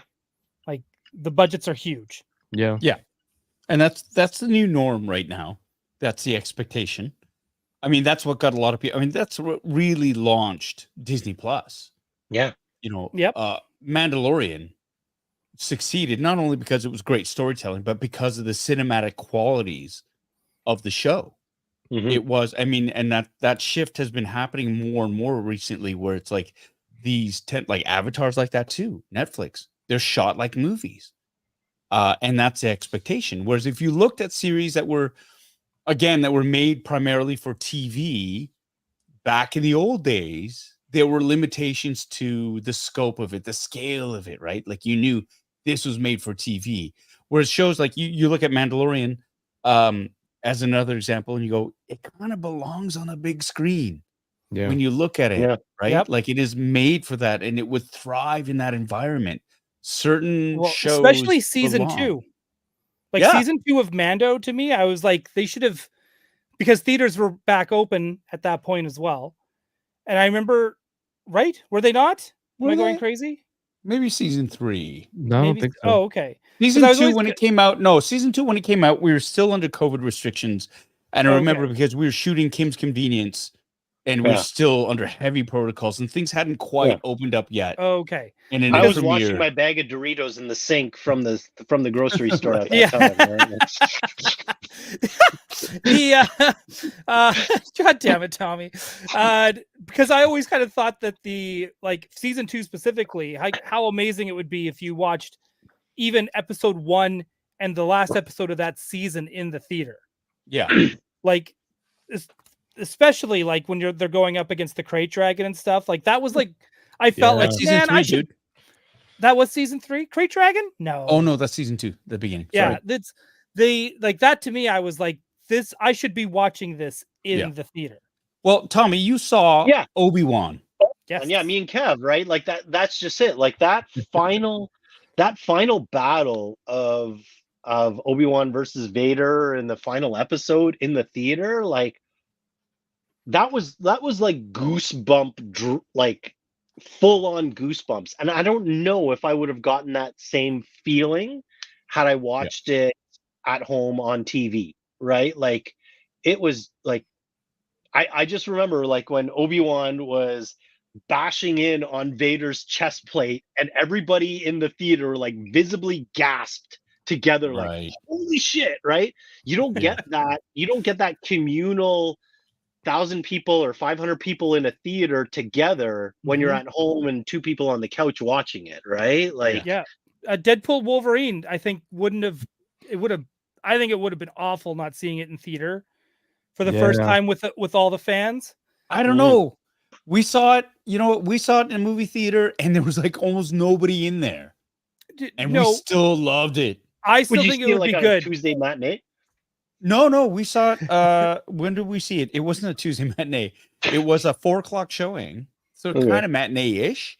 Yeah. And there were people, like there were maybe 30 people in the audience, but we still, I mean, lost our shit. It's still a great movie. Do not get me wrong. Yeah. But seeing it in a theater full on the Thursday night of opening night. And everybody's on that Doell level of like comic book nerdom that are mostly there, right? Sorry, are you the gauge? I am the gatekeeper. I'm the one that allows people here we go. in or out of the fandom. If you're not on that level, you should be in the theater, is what he's saying. Oh my God. That's what I'm saying. So I let them in. It's a specific group of people. They had to take a test. He brought a literal gate. Yes, I brought.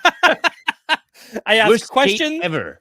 And then it's like, check. Oh, sorry, you got these 2 wrong. You're gonna have to go to a different screening. A lesser screening. Yeah, it's on a smaller screen. But no, it was awesome because everyone's just losing their shit over the same things. And I think that was because we saw Obi-Wan at Star Wars Celebration at the theater as well. And that moment where you see that, like at the beginning and the Jedis are training the younglings, and then the Order 66 just cracks open the door and start firing right. on the teachers and Right, stuff. right. And it's just like the whole place just goes like Yeah. what? You just hear the intake Yeah. of Right. everyone's Oh collective my breath. God. Yeah. I have to get ice. Make fun of me at your leisure. Okay. I'm turning off the mic too. Oh.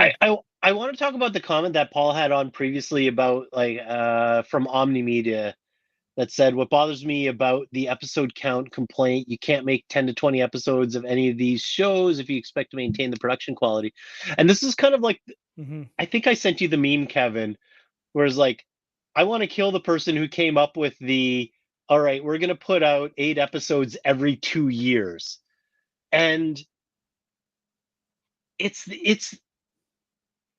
almost like when you think of like, say, movie trilogies and things, it's like, yeah, those movies are only coming out every 2 to 3 years, like in some trilogy arc, because of the amount of budget and the amount of production that has to go into it.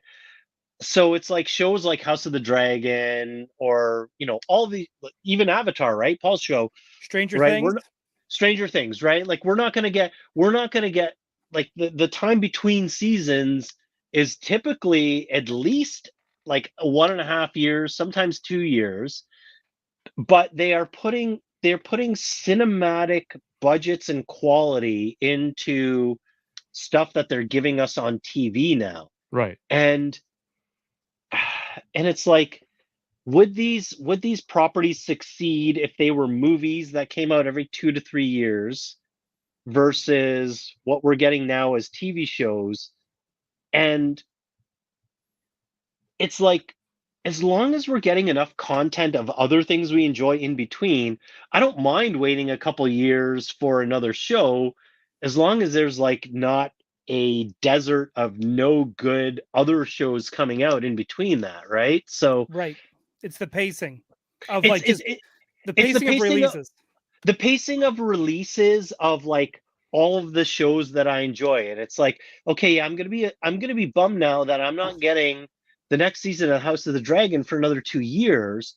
But as long as, okay, well, I got Skeleton Crew coming out, which I'm going to enjoy, and I got the next season of whatever in between coming out, right? So as long as there's enough quality content in between, then, And it's quality when it comes out. and it's quality when it comes out, exactly, right? So we're not getting the shovelware of a 20 episode season of TV that what it used to be. As long as there's enough stuff in between to satiate my appetite until that show that I'm now disappointed I'm going to have to wait 2 years for, right? Like Paul, you probably haven't even heard shit yet as to when you're going to start filming season 2 of Avatar. Oh, right? I know But when. like, okay, fine. You don't have to tell us when, but it's like we're not going to see season. We're not going to. I'm guessing we're not going to see season 2 of Avatar for at least another 1.5 to 2 years. Yeah, and that's a given, because Exactly, that's a given now based on how TV production has changed. We don't get yearly 22 30-minute episodes of stuff. No. We're now getting every 2 years an 8 episode, or maybe if we're lucky 10 episode season of this like must-watch viewing, be it the stuff on HBO, House of the Dragon, or seasons of stuff we're getting on Disney Plus, or Stranger Things, or whatever. Yeah. Oh, that's a great question, Brent. What's the question? You want me to read it? Yes. The question is, would you pay to go see a Star Wars episode on the big screen every week?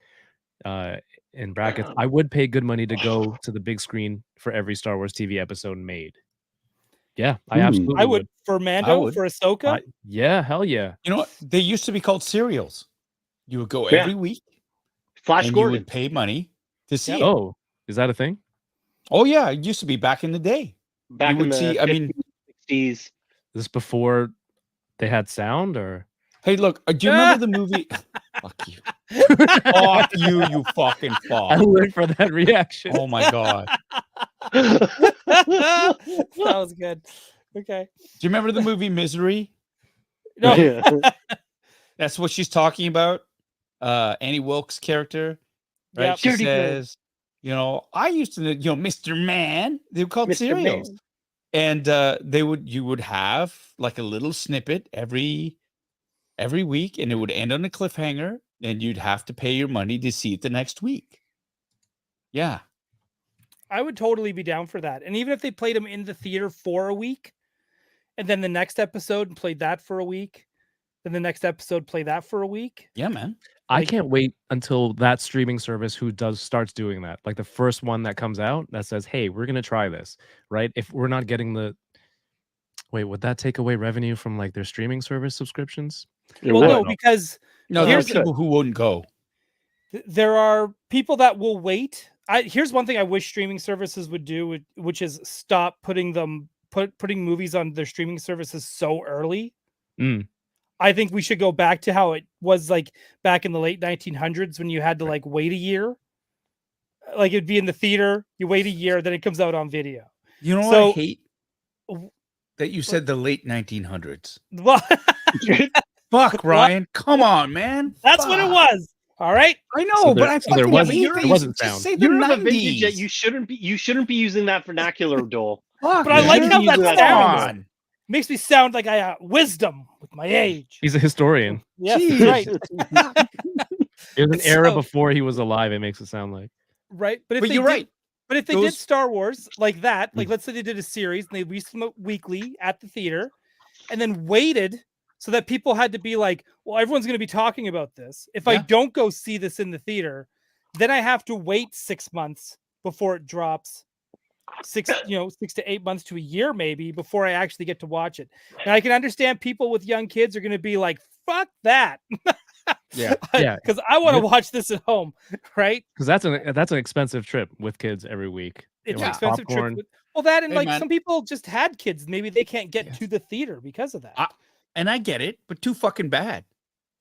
You gotta wait. Like, fuck, that's the way it used to be.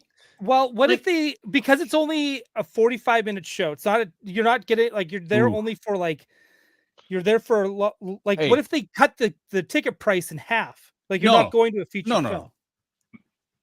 Keep it at that length. Put it on before a movie. So it's like, oh, okay. That's it. Like you pay your price, you get the full movie. If you want to watch the movie after, that's great. If you don't have to. Right. But I think, those serials were, and I love that. And I feel so fucking old for saying this, but I loved that. I used to work at Blockbuster Video, and there was the theatrical release. Then you had to wait a minimum 6 months before it came out on video. Oh, it was even then when it came out, you could only rent it for another 3 or 4 months before you could buy it. And if you wanted to buy it beforehand, it was like $125 for a VHS tape. But if you could wait that 4 months, it would drop down to like $20. And if you waited even longer, you can get it for like $15 or $10 as a used VHS tape. Yeah. And I kind of love that model because it was a year. It was a year that you had to wait for at least a year minimum. Yeah. And then they got to that point of like theatrical release. It was DVDs. 6 months pay-per-view, 1 year video or DVD or whatever, right? But it was DVDs that did it. Yeah. Because a lot of times what would happen was they would drop it. And I worked at Blockbuster Video. They would drop it for sale the same day that you could rent it. So you had a choice. You can rent this movie or you could buy it outright. And that was because of DVD. Yeah. And that's when everything changed. DVDs, right? The fact, and there was a part of me that was like, oh, great, I can own this because I bought my movies. I never rented them. I bought them always. So as a collector of physical media, I loved it. I didn't have to wait that 4 months before I could get the VHS copies. You can just get it outright. And it was at a price point where it's like, yeah, for $20, I'll watch this movie more than 3 times. Sold. Right. Doell, did I tell you what happened with DK for the Kenobi in theater experience? No. Sweet, innocent, lovable DK. Like, hey man, there's a special event at Scotiabank Theater. The Kenobi series. We're gonna go watch it on screen. He's like, all right, cool, man. like, and so it was 6 episodes, I think, that season, right? And episode 6 is about to start. There's like we watched the first 5. There's an intermission. I think 6 is about to start. He leans over and he says to me, "You know, I thought we were coming here today just to watch episode 6. I didn't know it was the entire The series." whole series. So he sat there for like a good 2-3 hours before he Yeah. said anything. Imagine sitting down thinking you were watching the finale of the series, and it's like, oh, episode 1, and he's just looking around, and he didn't say anything until 5 episodes later. Oh, such a sweet That's kid. amazing. Oh, Love it. That was the I first time I met DK. Yeah, what an impression, right? yeah. Yeah. We I need love to make D23 shirts that say DK3. Oh my And they're god! not in the same font. Yes, just Oh my like getting the Steve Hates Fun Yeah. with the Fast and Furious font. And then next year when you take them to SDCC, you're gonna have to call it SDKC. SDKCC. Yeah. Or PTSDCC Yeah. for when you came back. Man, that was I will never not mention that when Kenobi in theater comes up. But still, watching Kenobi straight through as a 6-hour theatrical yeah. experience. He was there for 6 hours. But Yeah, it was it was longer than 6 hours because there was expired chicken. intermissions and Yeah, it was an experience. Yeah. It was like unique experience that, you know, this topic of would you go every week to watch it? I think who was it? Brent said imagine Game of Thrones. Any of those remember when the series was out, you'd watch it and go, shit, I gotta wait another week for this battle to continue and figure out what happens. Like if that was in theaters, yeah, you're right, Brent. It would absolutely make a crap ton of money. Yep. Theaters That would be was thriving during Game of Thrones at its peak. Yeah. What a shame. And that's what they used to do. What is- They used to do that. Let's bring it back. If someone has I Dave think so. Filoni's number, we could probably call him and be like, "Hey, we should do this." And don't. Yeah. And also, let's talk about Carson Teva and Hera for a second, there, Mr. Filoni. and that's where Filoni gives Carson Teva the Poochie treatment. Carson Teva died on his way back to the home planet. I saw a reel today of some Star Wars content creator was at Disney, and then like Dave Filoni was walking by him, and he like got him on a video, and Jon Favreau was walking by also. Like imagine Right. going through Disney, and I don't know if was he in a special part of the park because there was no like security around Dave Filoni. He was just walking. So They don't- when we were at Star Wars Night, like the year that celebration was in Anaheim, Yeah. we went to Star Wars Night at Disneyland, and there was so many of the actors and stuff just like walking through. They had like their special Disney tour guide people with them. And then I remember at one point just walking by, and then all of a sudden here comes towering down Jon Favreau, because he's tall. I didn't realize how freaking tall that man is. Yeah. Right. And Dave Filoni. And it was so funny. Like they got their own, like they had like Disney personnel and stuff with them walking through. But man, you could see like people like just parted like the freaking Red Sea. These guys walk by and everyone just goes, whoa. Do they all And then- kneel and bow down too? It's just silent. Well, it catches you off guard because you're not expecting them to be there at Star Wars Night, because that just seems like a way to just totally get, bombarded by fans. Yeah. But it didn't happen to any, or at least we didn't see that happen to anybody, right? Like it's what's his face who plays the Emperor. Somehow he returned. Ian McDermott. Ian McDermott. So he's walking through Batu, and Yeah. everyone's just like stunned. Like it's just like, wait, is this Yeah. happening? Oh my And god, then- he's still alive? Yeah, right. Well, Somehow Ian McDermott went to Star Wars Star Wars Galaxy's Galaxy's Edge. Edge. Yes. It's So I mean, it happens. So I mean, like I could see that where people just like maybe don't realize who they're actually looking at, and then also there's the there is that starstruckness that you get too. Yeah. Okay. Can I just tell this real quick? Yeah. In San Diego, this happened to a bunch of my friends, the Toy Daddies. So on Instagram, Toy Father, Yimbo, and No Chewing. They're walking on the SDCC floor. And of course, you see celebrities walk by, and they see Amy Jo Johnson walking towards them. Kimberly, the original Pink Ranger from Power Rangers, and Toy Father. You know, it's as if someone's just saw Dave Filoni in Disney parks. He sees her. Obviously, a lot of people's like first childhood crush. Look, and he's so shocked, he's so stunned. The only thing he comes up with, he's like, "Oh my God, it's you!" And she walks by them.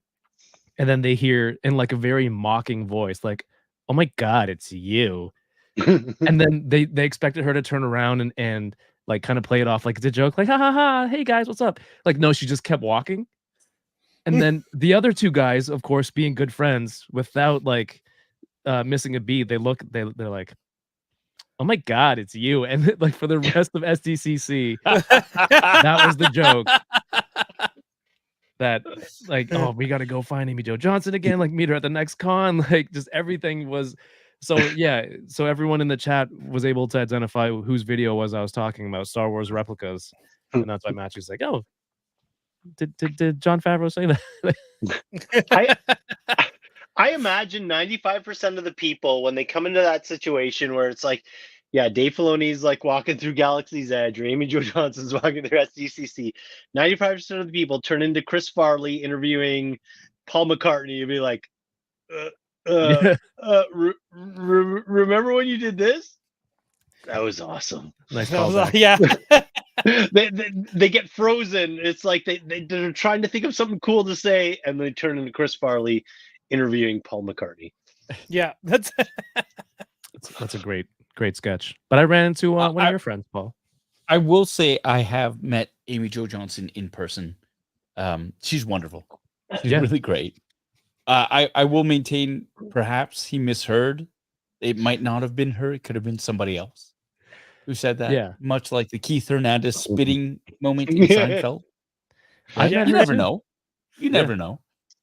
She was wonderful. I told him I had the exact same experience. I ran into her in the parking lot at her event at Gotham Central. I'm like, "Oh," and I said, "Oh my God, it's you."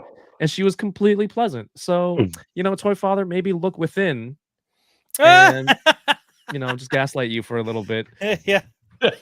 No, Paul, you're right. Thanks for adding that, because she's you don't know. She's wonderful. Yeah. Paul, do you ever get these starstruck experiences when you're at cons and there's like celeb guests there that you idolize? Oh God. And you get to meet all them, the time. And you're just like, What are you kidding? Yeah, I've watched it happen. Ian McDermott was one. And was just like, "Oh my God, it's him. I'm not going to say anything to him." Oh my God. And Daniel Logan, what a sweetheart he was. He Be played cool. Fett. He was like, "Oh, you haven't met him? I know him. I walked with him." And he's like, "Ian, this is Paul." And it was like, "Hi." And like, you know, he doesn't know who the fuck I am. Yeah. So I'm like, "Hey, you know, big fan. Hey." You know, he's like, "Yeah, yes, very good, very good." And he sort of goes on, which is fair. You know, like, that's cool. Yeah, all the time, man. It was like you have the weirdest conversations at these cons. We were there at Galaxycon Raleigh, and great time. And Anna, my wife, was there with me, and she was like, "Is that Kurt? Is Kurt Angle talking to Pauly Shore?" And I'm looking over and goes, I can't tell. Will Wheaton's in the way. And you can only have conversations like that at a con. Yeah. Because there's so many celebrities around. Phoenix, Arizona. Oh my God. When we were in the green room, here's a table of men talking to Alan Tudyk about yardsticks. Yeah. Vintage wooden yardsticks. And we're all geeking out and sharing our yardstick stories. Like Kevin, that's the look you need. That's the accurate response, because it was just like, "Well, what is it?" Because it was Adam Savage. Yep. Right. Steve, Brandon, me, you, Alan Tudyk. Just nerding out. Just nerding out, and just like, "Oh, there was one we had like this," and like, "Oh, I remember having a Canadian Tire one." We were just like, "Oh my God, I don't know what happened." That one too. That convention was like a fever dream. Oh, it's crazy. I mean, you were talking to Natasha Bordalizzo. Yeah. Yeah. Just like, it was Ryan. Did you have that reaction, Ryan, where you couldn't come up with any words, Oh no, Okay, he was hang working. on. or was He it like was a Looney working. Tunes where you're like, how it? He was So working. it was No, He no, was no, Ryan it was would like be totally smooth. Ryan would be. No. I can expect Doell to be totally smooth and just like throw in like Big screen like him. Oh, he's like, hey, can I hand you some chicken nuggets while you're in the shower? yeah. Like that's- exactly. No, that's like, why I that would stayed be at Yoko. Ryan. That's completely different. Yoko levels of like, the Ryan No, Doell but fan. Yoko Ryan, would be too, that's Yoko would be too afraid to say that stuff. Ryan Doell would be like, "Hey, can I give you some chicken nuggets in the shower?" He would totally do it. Okay, so when we were at Phoenix, and it was like the Saturday because she was there for just the weekend, I think. Yeah. We weren't really thinking about. So we're going like it's Saturday. We're just getting to the convention. We're now leaving the green room to go downstairs. As we're waiting for the elevator, she comes out of the elevator, and it became more like Garth from freaking Wayne's World. Because it was like she came out of the elevator completely in slow motion. And it was like Yeah. weird. And I was like, what the fuck? She's in slow motion. She's beautiful. What the hell's going on? And she's like, oh, hey, Paul. But it's like in slow motion. I was like, she talks in slow motion. And then we is made it one eye of those where she contact. waves at you and you Yeah, wave well, back? But Yeah, she's it was waving kind to of Paul like behind you. because she looked at Paul, then she kind of gave everyone kind of eye contact, but then she looked at me, and I swear I just went, "Hada," right? And it was like brutal, and I was like, "What the fuck just happened?" Like that's all. Like we get in the elevator, and I'm just like, "That what? This is dumb." And that's when she says, "Hey, Paul, let's go hang out tonight." But not if this guy's coming with us. Well, it was fine because we met again later because I went to go get like I wanted to get an autograph because I collect all the Star Wars ones now when we ever go to conventions and stuff. So I get so many Star Wars people are there. Yeah. So I got her autograph and stuff, and then that was it. We started chatting, and then she was like, "Oh yeah, blah, blah, blah," right?" And she was like super cool. So that when we saw her again up in the green room, it was just like, "Oh hey," right, and we Yeah, just kind of finished 'cause- where we left off. Because actors are just people too. They are, but it just No, caught I me get off it. guard. I It just get it. caught me off guard. That's all. I would totally be in like stupid mode too. Like, do you like stuff? Do you like to drink drinks? I like to drink drinks too. Well, we had that moment too because like at Phoenix, it was a great con. Mhm. Green room was kind of weird because there was only one bathroom. And I Oh my remember, God. yeah, I remember. I was like, I had to go. Yeah, and Paul's got some like- intestinal distress. Yeah, Paul's I like, gotta I go. had a lot of sausages for breakfast this morning. No, it was just like, oh, I don't know, my tummy is feeling upset. And you're in there and like, oh my god, the toilet's not flushing properly. Fuck, trying to get it to go. And it's like you just destroyed it. And thankfully there's nobody there. And it's just like, that didn't happen. But I opened the door and Natasha was standing there. And I thought, thank Christ. Because can you imagine if you just fucking bombed the bathroom and just laid waste to it, Yeah. and then the toilet wouldn't flush, and you're in there going, "Oh my god, oh my god, And oh my there's no god!" And then you're like, "I just gotta go," and you open the door, and fucking Natasha Bordellizo is standing there Waiting to go to next. the bathroom. Yeah. All right. And there's no Ryan, escape. If that happens, what like quick thinking, what do you do? What do you You say? go, Ryan, what the fuck? Did you break the toilet? I can't even go in there now because You would do that. that's what I would yell. Replace Paul with Ryan. Yeah, I Oh, would. no, I would I'd just probably yell do the like same thing Ryan. of like I would, but I wouldn't do it to Paul. I would 100% do it to Steve. Steve, Just you to watch forgot him to stress flush. out a little bit. Yeah, just say Ryan, something Ryan like, would "Steve, take those. flush twice, Ryan and please." Steve would take those bullets for you, Paul. They would. Oh, 100%. Yeah. 100%. Oh my Which is God. why I have no trouble throwing them under the bus. But I mean, I remember talking, but I that didn't happen. But I remember talking about that, going, "Oh my god, can you imagine if that did happen?" Like, Yeah. It would be mortifying. oh, geez. But then, Like, okay, so it was that Michael happens. But Rooker like, next day, yeah. say, Like if Michael Rooker was waiting behind the door, I would have just been like, "Good luck." say this. Okay, say this. Say you're waiting for the bathroom. Yeah. And you have no idea who's in there, and they've been in there for a while, and you got to go. And a door opens up, and it's like one of your childhood crushes. Like, say I'm not answering this. Say it's I know where Carla Gugino. And she comes out, and you go in, and she it's- destroyed it. She just fucking laid waste. Take it in, man. Wow. Drink it in. What do you I don't know do? what I would do. What do you do? Does she Go with suddenly it. become she destroyed the bathroom gal? Like, No, it's what like do you do?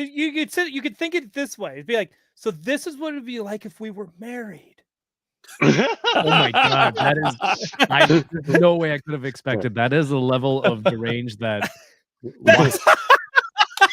Hey, look, and I'm Holy. not saying Carla Gugino did that. Not at all. I just use her as an example. But just think of the most beautiful, perfect person and just like waltzing out there and just like, yeah, I did that. Fucking did that. What are you gonna do? all right. I like Ryan's answer. Yeah. I think it's a once in a lifetime. You would never be in that position. You would never know. You didn't know you would ever be in never that know. position, You and don't know. you probably would never be in again. So We're all human.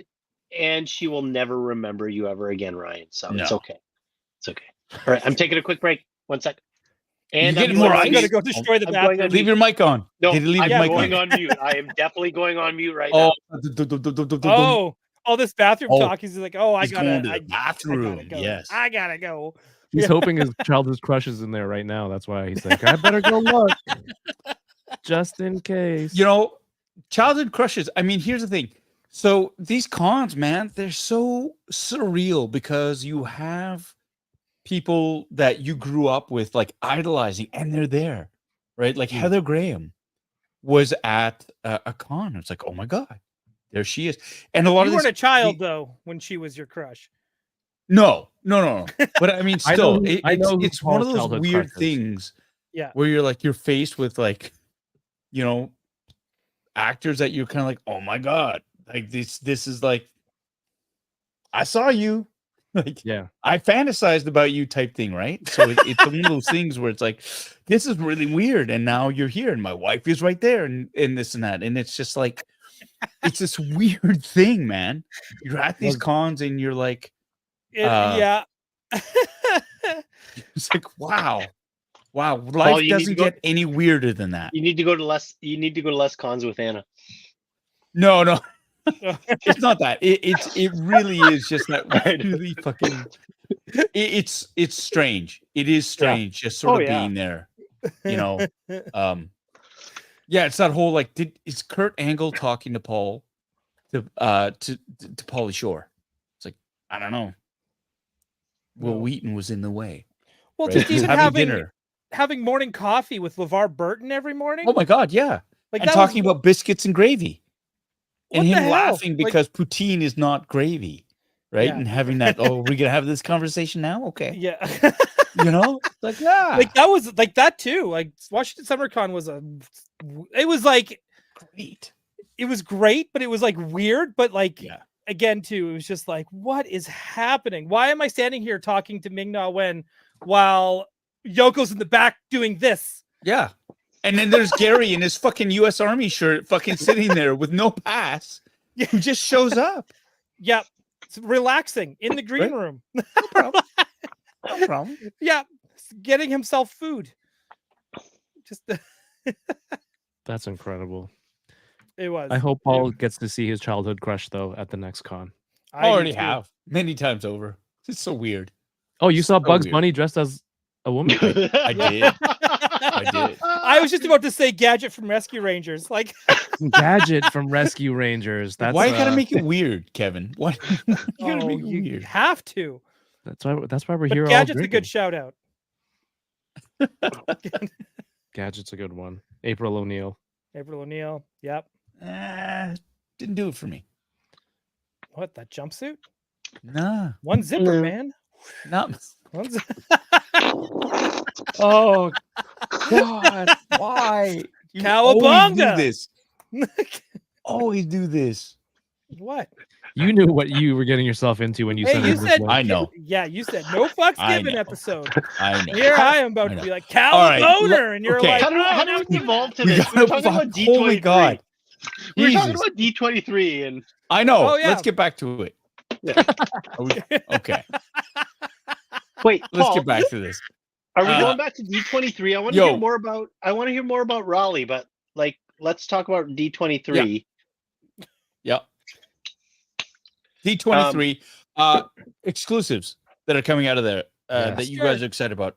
Ryan, I know you are pumped for well, first of all, the Star Tours Star Speeder 3000. Yes. Which I know that you are secure in the fact that you have gotten one of those. Yes. Through, means I'm that locked in. we won't disclose who got them for you, Steve 3. Yeah, I'm throwing him under the bus. Anybody out there, Steve 3, if you know Steve, he's got the access. He's not gonna watch this. We're like, what, 2 hours into this live stream? He's not rewatching it. He had 3%. DM Steve, if you want one of those, he's got access to the park. Oh my god. Get him to get them for you. He's gonna hate me for this. He is. That thing is so cool, man. It looks so cool. I'm It is sharing so it. cool. Bring it up. Bring it up, Polly. And I'm so hurt that he didn't even offer. Hey, Paul, do you want one of these? I'm getting one for Ryan. Get one for everyone. This is actually Oh, pretty Lord, damn man. cool. Didn't even ask me. 300. Didn't even ask me. 300. And get this. I think this is like. This is Look at that. This is a Holy HasLab. shit, man. That's what I'm saying. Like, What are these why can't screens? this be I've a never HasLab? even been on this fucking ride, and I want this thing. Damn. Gatekeep him. Hey. Gatekeep him, Ryan. You can't. If you can't buy this- Nothing. Hey, Oh, guess maybe who I else couldn't is ask- there? Maybe I Right, can. this guy. Ernie is Ernie. there. He I gotta owns send him all- his helmet. each I have a row. Carson Teva helmet Are- that I've autographed that I got to send to him. Same with Christopher Colvin. I don't know if he's still on the line, but I got it. Dude, every And- row's doors open. Like, how cool is that? I know. It is. Right? RX-24, voiced by the late great Paul Rubens. Yeah. Oh man. And those sound clips are in there too. And the screen works. Like they actually yeah. It play has, the it has ride. sound? Dude, go. There's a video. Scroll down, Oh, okay. and there's a video that you can click on, and it tells you the whole thing. There it is. Apparently, you're not supposed to go on this if you're pregnant. You're not supposed to buy this to be pregnant. Wait, am we gonna get? Okay, no, it's fair usage. I see they're loading our navigator. Oh, the door's open. We'll be on our way. So sit back, relax, and enjoy the flight. Paul, you've never Steve, been why on have you got one of these for me? Are they gonna do that transition every time? Holy shit, that's as big as a Razor Crest. It is. This is a HasLab. Like, Holy shit! It also has working seatbelts, so you can put Fuck. seatbelts on here. Get the fuck out! no, Really? the screen comes off. The screen, yeah, that comes off there. Dude, tell me it has 3D glasses. Figure? No, because this is the old one, Oh, right? okay. This is one from the late 1900s. Roger control. Stop All status saying go. that. Shut up, Brian. ST-45, you are Watch clear the for screen. takeoff. Contact departure control at 120.4. I need to message Steve to get me one of these. 0.4. Steve. 45, you're going the wrong way. Stop immediately. Oh, look at that. That's insane. Shit, that's fucking Oh dope. my god. Straight up fire, bro. Straight up. That's totally Sigma. I meant to do that. A little shortcut. Wow. Like, you don't even put your phone in there to play the video as the screen. Like, that's so freaking cool. Oh, chat. And look, even the base underneath lights up too. Ladies and gentlemen, there may be some turbulence overhead. Make sure your seatbelts are fastened. Much better than the Moss Ausley Cantina. Why? Because it has a roof. Yeah, and a floor. Ryan, if you had to pick one between the two, which one would it be? Oh, it's this 100%. Oh, see? Moss Eisley Canteen is trash. But it's it's not trash. But it's like but if you're gonna choose between the two, like Trash. for me personally, it's this. I love Star Tours. Yeah, I've made Because that very it's clear. interactive. It fucking moves. It has a floor and a roof. Well, Sound, and lights. It's an experience man. as well, right? Like this Yeah. Star Tours is an experience. Like that's There what you makes go. Moss Eisley Cantina It's not is wireless? trash. Come on. see the wires going into that Fuck base? you, Tesla. Fuck you. This ride has course, such David. core memories for me because Yeah, man.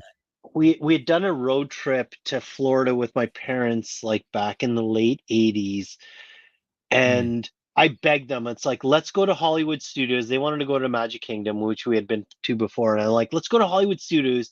It had just opened, and Disney was like opening it ahead of time to try and combat what Universal Studios is doing, and there was almost fucking nothing to do in the park. But I'm like, let's go, and they took me. And on that day, I had like a really nasty fever of like 100 plus. And I'm like, I don't care if I die, I'm going to Hollywood Studios. And we went and I got to ride this ride. And I'm just like, okay, my life can end now. Like, please, you can let me die. Yeah. I got to ride. Yeah. I got to ride this and the only one other ride in the park at the time. And I'm like, let's just ride it over and over again. I'm talking to Yoko right now. She says you're not getting one from her. I didn't That's ask fine. one for Yoko's Yoko. dead to me. That I Yoko's mean, dead to me. so doesn't care. Hasbro used to make the park like the Droid Factory. Is that it? Or No, the Droid Factory stuff is a completely different toy company, I believe. wait, was it Jake who was like from Forlam to Zuckus? Jake was saying how it was originally Hasbro, and then they bought all the Hasbro molds or something. Something like that. Hasbro And bought their own molds. No, Disney bought the Droid Factory molds from Hasbro for their Droid Factory line, and then now those are different from like the TVC droids. If I think that's what he told me. This whiskey might be fogging my memory a bit, but that sounds like it could be a real thing, right, Ryan? Yeah, that sounds. I think so. I mean, if only we had the internet. But I don't think like the production of that thing, this Star Tours, has anything to do with Hasbro, right? No, I don't think it's. From what it sounds like, it's Disney Parks that's making this, not Which is Hasbro. impressive. Incredibly impressive. Skywalker's Academy. Where are you located? Look me up on Instagram. Send me your address. I will send you. Don't do it. Don't No, do if you it. get him Just the Star anything to Tours. get more of these Honestly, things out of you the should country. just Fuck you, Polly. Fuck you, Polly. Eat shit. Like fucking like honestly, you want ketchup chips? Just Utah. like take That's the fine. insole out of your shoe, sprinkle some fucking sugar on, like, and just eat that. Just it's cheaper. Polly, you have to turn in your Canadian passport and citizenship Oh, right now. Shut But anyway. up with that shit. We all know ketchup chips are the biggest fucking joke that Canadians have ever pulled on the rest of the world. Plus, ketchup is gross. Skywalker's It's a Academy. garbage condiment. Garbage condiment. No, Utah, stay away. Honestly, Skywalker's Academy. it's so not worth it. If you find me so on not worth Instagram and send me your address, I will Yeah, send yeah. you some ketchup chips. I All promise we you. will do is send you a big bag of lies and disappointment. That's all it is. That is all it is. Chris Christie gets it. He gets the assignment. All right, let's talk about other dumping. We got the Kylo Ren reforged helmet. Ryan, I know you got a Yeah, soft spot. I do. I'm gonna try and get that one for Monday because what's spending more money. It's right? $139.99. It is. This is Hasbro, by the way. Oh, that is Hasbro. This is Hasbro. Is it? Hasbro. I believe so. I think this is All right. falls under maybe. Ugh. Is it It their looks- Black Series? It says Archive Series, which is Archive that's Series. Black Series. That's like when they release. Okay. The So I it's don't know why Fuck you series. It's a euphemism for repaints, guys. Okay. Yeah. It is. No, that's all. but it looks like the cracks all light up and everything too. Like it Oh, looks, that's cracks.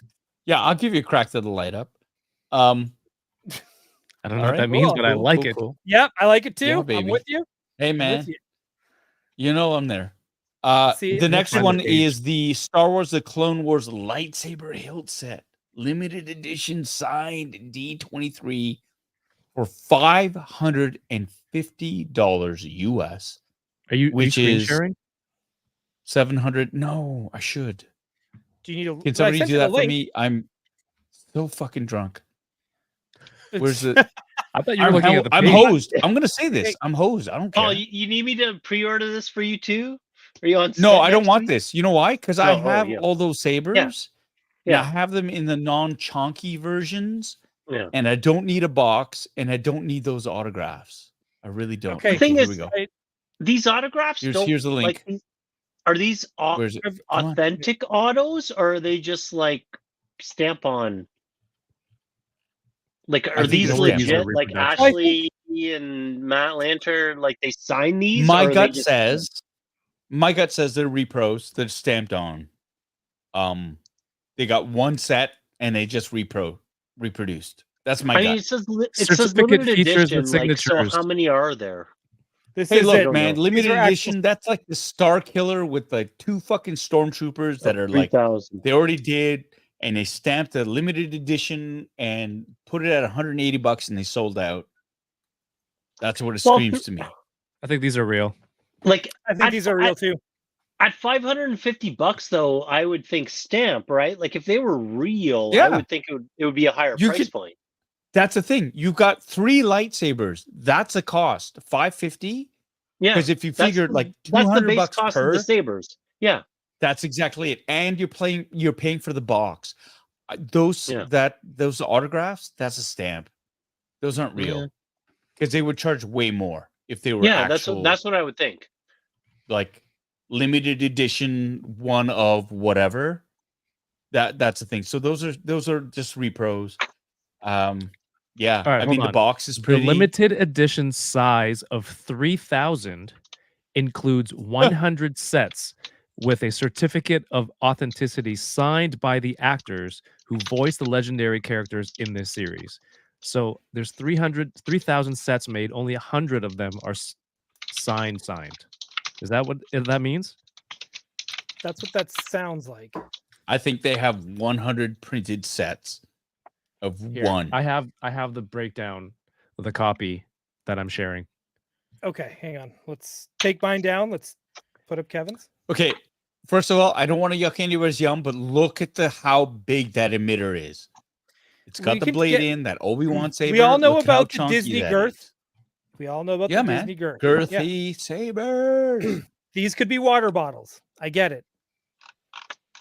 I know it's bad when 3 other people make me read copy when Yoko's not here. Like something's definite. Thank you for pointing that out, Wing or Lose. That actually means a lot to me, Wing or Lose. That you noticed and that I did it. Ryan, unshare yours. Oh, I can do that. Okay, Sorry, I wait, thought wait. Paul Okay, was. hold on. in I'm charge getting there. here. I'm getting there. Fuck, The captain's drunk. dudes, man, come on. Jeez, give me a fucking second. Oh, All right, so who wants to take a small. shot at this? God, what the fuck? What does it He's say? highlighting. These Who wants to take a are shot at- ripoffs. here. Hey, Highlighting helping or not? That's This bigger. is why Yeah. you don't have a figure, Paul. No, I don't have a figure because Hasbro hates me and they're racist. There, I said Okay. it. Wow. All right, I'm gonna There, try I this said it. again. I don't fucking care. No Okay. fucks given. Cancel me. The What limited other edition. reason? I don't know. I don't what- care. I don't care anymore. I don't care. Hasbro, Nobody's I do watching not. this. I don't I- condone. I Tommy, don't. I do not condone. Tommy, or, you're talking like you're going to endorse get your any own of the- figure on this. Oh, whatever no. Paul Hey, we says saw does my not figure the other reflect day. on Ryan, Doell, Tommy, or Kevin, and we want those figures. So if we could just please get Carson David figures, and you don't have to give any to Paul. We saw my Like figure they're this week. giving at me GameStop. some anyway.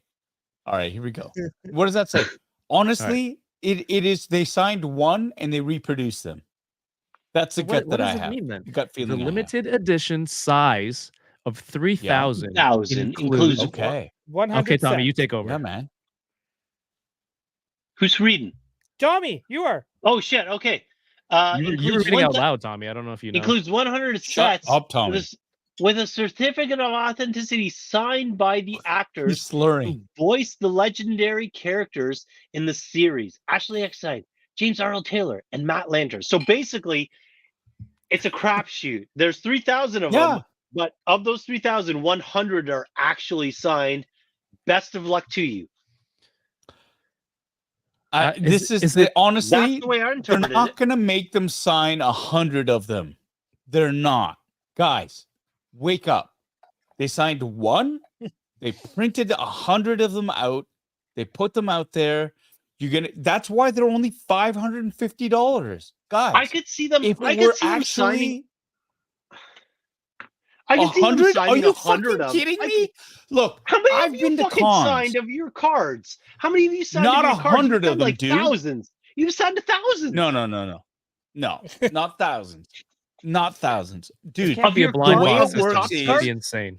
look, the top cards are different from these plates. Sure. And the top cards are, I get $5 per signature, right? These are plates. If there's 100 of these plates, they're not sitting there signing 100 plates. Not unless they're getting a shit ton of money from them. But, Like, but what honestly, does Kevin just I could be highlighted there? completely wrong. Signed limited edition of 100 of Dude, 3,000 man. sets made. Come on. They can have a Star Killer with like fucking 2 Stormtrooper molds that have been around for like decades and say it's a limited edition and slap that on there and charge $180 and they'll still sell out. Do you honestly think? Sure. I could be wrong. I'm probably wrong. You're right. I'm wrong.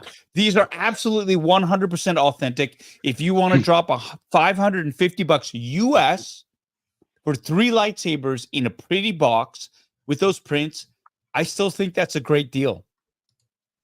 That's a good deal. Like, if you want those like 3 three- lightsabers, think about it this way. It's less than $200 per lightsaber. Yeah. Those sabers are nice. That box is nice. Those autographs are incidental.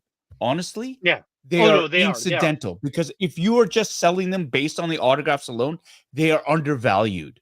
Yeah, and that's why I think those those signatures are printed because those lightsabers themselves are undervalued. So I'm not agree. gonna. That's the only thing. That's why I'm saying I don't think they signed 100 of these, because unless it says 1 of 100, 2 of 100, 3 of 100, or whatever, those aren't, man. They're printed. You're buying the lightsabers in a pretty box, and that's okay. Well, that's okay. Totally if worth you don't it. have those lightsabers. $550 for 3 sabers. Those 3 sabers in a nice box, like I think Dude, it's a good value. Like it's worth it. And that's what I'm saying. That's a great value. But if you're just buying it for the autographs, you're overpaying for those. Oh, that's no, I don't think I'm anybody saying. would buy them for the autographs, but I still think 100 I of them think maybe. I think a lot of people would maybe be buying them for the autographs. Can I submit into evidence Exhibit B from Ashley Eckstein's Instagram? An extremely limited number of autographed sets will be available Monday, August 12th, and is only available to D23 Gold members. The limited number available are signed by me, yada, yada, yada, not me, but Ashley Eckstein. These will only be on DisneyStore.com. If you don't get an autograph set on Monday, don't worry. The remaining unsigned sets will be available to everyone on DisneyStore.com soon. Kevin is what the else is arbiter she of gonna truth. say? The arbiter of truth, Kevin. You guys made me read what and else? double Okay, read. sorry. Let's have a modicum of like, what else is she gonna say? So now don't you're fucking calling buy Ashley these Eckstein because a- it was one print. Come on, I wouldn't call man. attention Are to it you at are you all. calling Ashley Eckstein a liar? Is that what you're saying? Yes, the fucking liar. We lie all the time. Yes. We Just lie like all the Carson time. Team is not Come in the on, Roman man. Commander Come movie. Beginning, on. you said you don't lie. Yeah, right. It's in the same stream. Let me call back. Where's the who's the lady that types the transcript in court? Read it back. I don't lie. Stenographer. Home stenographer. We need a stream stenographer. I don't lie. I know. But we do lie. If they were, I'm reading if it they were over. reprints- I'm reading it over. Paul Sun-Hyung Lee says he does not lie. I don't lie about being on the shows. Well, yes. And that's now, what I was now talking you're about. moving the goalposts. Yeah. Yeah. No, I'm not moving them. I'm defining them. I'm defining them. He's That's all I'm redefining saying. them. He's redefining them. No, I'm not redefining them. We're talking about different things. We're talking about whether I'm on a show or not, or Yes. if we're talking about a transactional thing. And let's be real about this. Transactional versus being on a show, those are different Okay. things, dude. Yeah. Let's yeah. not lie Being about on- that. Let's not fool being on- ourselves about that. No. I agree. Being on the show versus not being on the show, that is a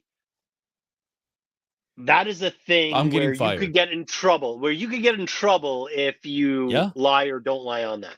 But on this, I think there's 100 legitimately signed sets amongst the 3,000, and it's just luck of the fucking draw. I don't think all I want to that would be say is crazy if all it I was want to a see is blind it buy. numbered 1 of 300, 2 of 300, 3 of 300?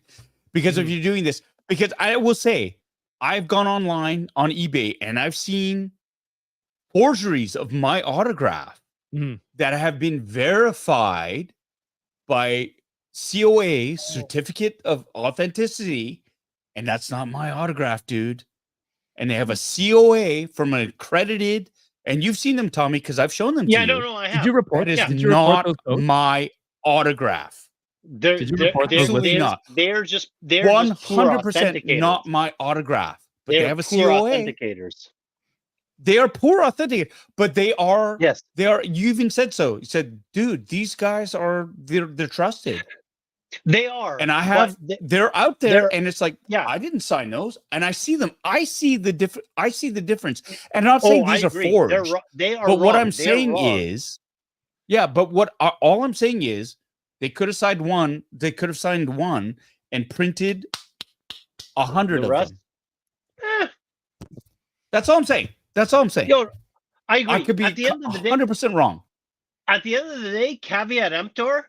And if the person who purchased it believes it's real, that's all that matters, right? Like if you believe it to be real. If you're getting those sabers because you want those sabers, and that's a great deal. You're getting 3 fucking lightsabers for $550, and they're good quality, and you're getting an awesome box. And I bet you dollars to donuts when you open it up, there's a sound font or something super fucking cool. Awesome. But if you're only getting them for the autographs, oh no, God, do not. I would watch out. Yeah, that's all I'm saying. Caveat. I would watch out for that. Yes, absolutely. Bring it in Latin. I fully agree. That's it. I fully agree. I wish they would remove these stickers before they do promo shots, like the where it's manufactured and meeting the standards of whatever market. Like Yeah, and please use this battery. yeah, like can you remove those before you do the promo shots? I keep those on. You really? I like those. I don't know why. Oh my god! I keep those yellow stickers on all of my Force FX. Really? I don't remove those. I keep those on. I don't know why. I would not have expected that. Yeah, I wouldn't have expected that. It's so either, to be weird. honest. But if you're displaying it, just turn it so the sticker is behind, so you don't need to. I don't even do that. They're just in the box. Yeah. He doesn't open them. That's why the stickers I don't. are still on. I don't. I audition them. I do reviews and I put them back in the box. So, and all I do, it's like, and that's the thing. It's like I've got a number of Black Series FX sabers, and I'm like, they gotta move. They gotta go. I think they're gonna go because I have access to better sabers now because of like companies like Shadowfoil. Oh, I have a saber. This is yeah, I mean, I don't know, like they've put out other 3 saber combos, right? So I don't know. I remember 2 saber combos, but like I haven't remembered like a 3 saber combo of like 3 prime characters having a Did they do like a triple Obi-Wan recently? I think they Yoko did. bought that Yeah, one. they did a triple Right? Obi-Wan. Was that 550? I don't know the cost. Yeah, but the box was pretty. Yeah, that one played music and everything too. So yeah, I don't know. It sounds like 100 of the 3,000 are signed. Whether each one of those signatures are numbered, I don't know. This shot of like 3 out of 3,000 doesn't say it's 3 out of 3,000 signed. So it's 3 out of it's a 3,000 of this crapshoot. set. I don't It's not the know first how, 300. because How you do- can't how do buy they this till parse the that out? 12th. You can't buy this till the 12th. Wow. So I don't know when you go to check out. It's like, does everyone rush to an option that chooses the real autograph Wow. version? Because if you were looking to get the real, obviously, if you had the option to buy this for the exact same price with a real Yeah. authentic autograph, you wouldn't go, yeah, just luck of the draw. Give me 100 out of 3,000. Like, give me one of those. Like, it better Right. be an option to choose, because otherwise that would be a terrible Yeah. way to sell this. You That's know all. what though? Like at 550 for the 3 sabers, it's a good value for the 3 sabers itself. But if you get like the opportunity to, if you're lucky enough to get a legit autograph versus not, that's just a bonus on top of it, right? Like 550 for the 3 sabers, that's a good value. And then It it's is. a lottery to the it's a lottery to the 100 that are legitimately signed. I don't know. Or do you disagree, Kevin? I wouldn't go into that lottery. Like, if I had a chance to get the same price autographed, I'd be pretty upset if I got like. But are you like chasing the reprint. autographs, or do you want the sabers? If Those if- are 2 no. separate things. Well, he's Yeah. asking me. I would want the one with the autograph if I were to buy this. But No, but the question I'm price point asking of is, 550 though. Go ahead. do you want the sabers or do you want the autographs? What are you looking for? I mean, you can Two. look for both, but I mean, if you just get the sabers and not the autographs, will you be disappointed? If I were buying this, yeah, I would. If there was an opportunity to get it at the exact same price, Okay. a real autograph with the sabers, I would be disappointed that I got a repro one if that were an option. I would think with the like if it was legit autographs for the 3 sabers plus the 3 autographs, I would think it's $1,000. How much are Yeah. the how much are your autographs though, Ryan? Like, do you have an idea of how much each of their autographs are? I know Ashley is the one of the most expensive autographs you can get at a convention right now. Yeah, Yeah. like And I 150. trying to remember. What are you paying for an auto for Ashley X sign? I like think she $100 was like bucks? no, she's like 200. Shit. She Paul, you're Jeez, charging too little for your autographs. No, I think I'm charging just enough. yeah. No, I don't rate Ashley Eckstein prices. Well, I'm just saying, if Ashley's charging 200, fuck. Yeah, but Ashley's well, she's you gotta remember she is Ahsoka. She's got that clothing line. There's a lot there that she does. And She's if milking people it. She's milking it. hey, I would. And Yeah, sure. I can't even blame her for that. No, No, not I at don't all. either. And and Ahsoka's probably one of the biggest characters in Star Wars right now, period. Yeah. So I mean, I think I do. Yes, it is expensive. People are paying it. People are lining up. Yeah, I saw it in San Diego. She's got huge lines when she appears things. She is, however anyone feels about Ashley Eckstein, she's popular. She's a big deal. Yeah. Yeah, man. No, Nobody fair has enough. to pay for that. No one's forcing No. you to buy Yes. her autograph. Correct. If you're in line, you want that autograph, and if you're willing to pay it, then there you go, dude. Yeah.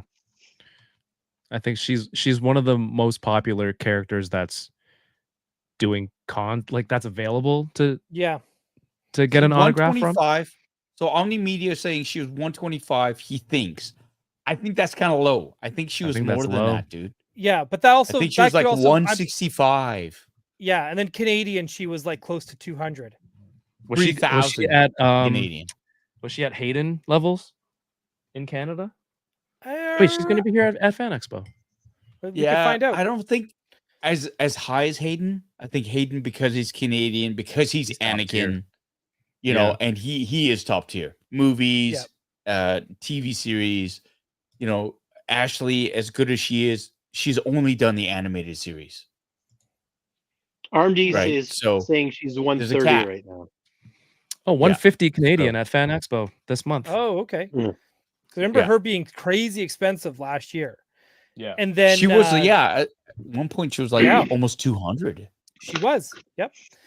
John's also bringing up Mark Hamill was not 195 at Fan Expo 8 years ago.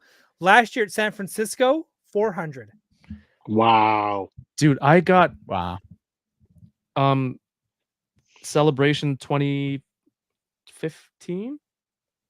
Was that before all the sequels came out? That would have been leading up to it. So that would have been that was Anaheim. Captain eBay? Is that when he punked? Is that when he punked you for selling it on eBay? Yeah. Damn, I could totally make that money back right now. No, I'm kidding. Go. His skyrocketed after that. Yeah. And if you want to get something signed, like if you bring in a personal item to get signed, it's now even more. I hate that. Yeah. It's like sign a picture. Bullshit. Sign a Paul, picture. are you ever going to do that? Are you going to do that, Paul? All right. Shut up, Flat Tommy. versus item? No. Like so no, here's the question. thing. It's happened. We've actually implemented that. It's $10 more if you want a Funko Pop or like a 3D object because it's stressful to sign those things. I get it. Because if you fuck up on a Funko, it's like and it's hard. Pictures are one thing. If I fuck up on a picture, I can just get another picture. If I fuck up on a Funko, it's hard, and so it's stressful, man. It is stressful. Do you worry about that? Like when the folks are in line, they're bringing up some like treasured item versus a picture, right? Like it's like, hey, this is an item in my man. Thanks, Raymond. Thanks, Raymond. 2,000%. Somebody comes with a fucking huge poster with everybody's autograph on it, and like, God, don't fuck it up. Yeah, Yeah. man, it's stressful, dude. I can't Like, imagine. I'm stressed out because I'm like, I don't want to be the guy that fucks up your poster, or that's the thing, or they have a one of a kind figure or something. It's like, oh my god, okay, I'll try not to mess this up. I have seen you take like the deep breaths. I remember at Phoenix that you're talking about, the dude had that poster that had everybody's autographs, including people that are no longer with us on this poster. And you were just like, where should I sign? And you're just like, what are you doing that? And it's like, are you sitting with them and saying, it's like, do you want me to sign it here? In what direction? Most of these people seem to have a spot. Yeah. 100%. And they'll have it. And if I'm lucky, they'll bring their own fucking pen. Yeah. Because there's nothing more stressful than, okay, which one of my pens are going to pop on this? Which one will stay? Like which one will not, like the wrong, pull up? Shade versus all of the other man. signatures like, honestly, on it. It is. Yeah, it's something that is like a lot of people don't think about it. Go, just fucking sign it. And you go, I don't want to ruin this. I don't want to be the one where my pen for whatever reason doesn't stick on the paper, where it pools up, where it like smudges, where it doesn't dry or whatever. It's stressful as fuck. And it's like before we started adding that premium to it, it just, I mean, it doesn't make it better. It really doesn't. No. But it mitigates a bit of that. Because it's like, it makes people pause and they go, okay, this is going to cost more. I want to make sure it doesn't fuck up because it does cost more. So I'm going to be prepared for this. Especially if you're like it is stressful, man. Yeah, if you're like the 15th signature on a piece that has like 14 before you, versus if you're the first, if you're the first one, like set the precedent. This is what it looks like. Versus I better make sure it matches all of this other shit. Oh God, fuck. And it's like you don't want to mess it up. And then the other thing is like when people bring helmets and shit, and they're like, I've got everybody's just signing this one area where it's curved and there's no fucking space. You're like, oh, okay, I'll try to get it in there. It's stressful and it's weird and it's stupid, but it is a legitimate sort of like fear of I don't want to fuck this autograph up, and it's hard to sign it.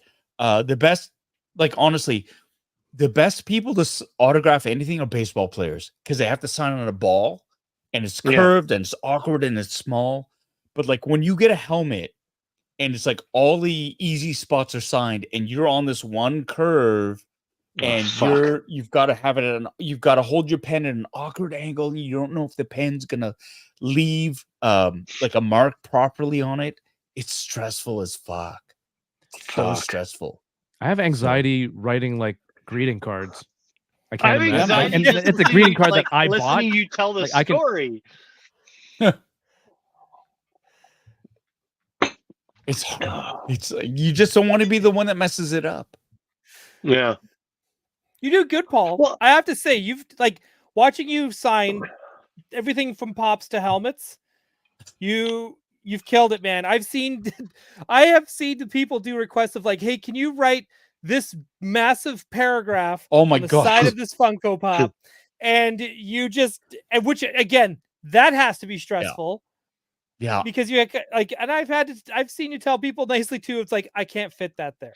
Yeah. Like, Yeah. I would That's love smart. to, but I can't. And it's just like, you know, you do your signature and your writing is really good on objects. Oh, god. The thing is, I know you care.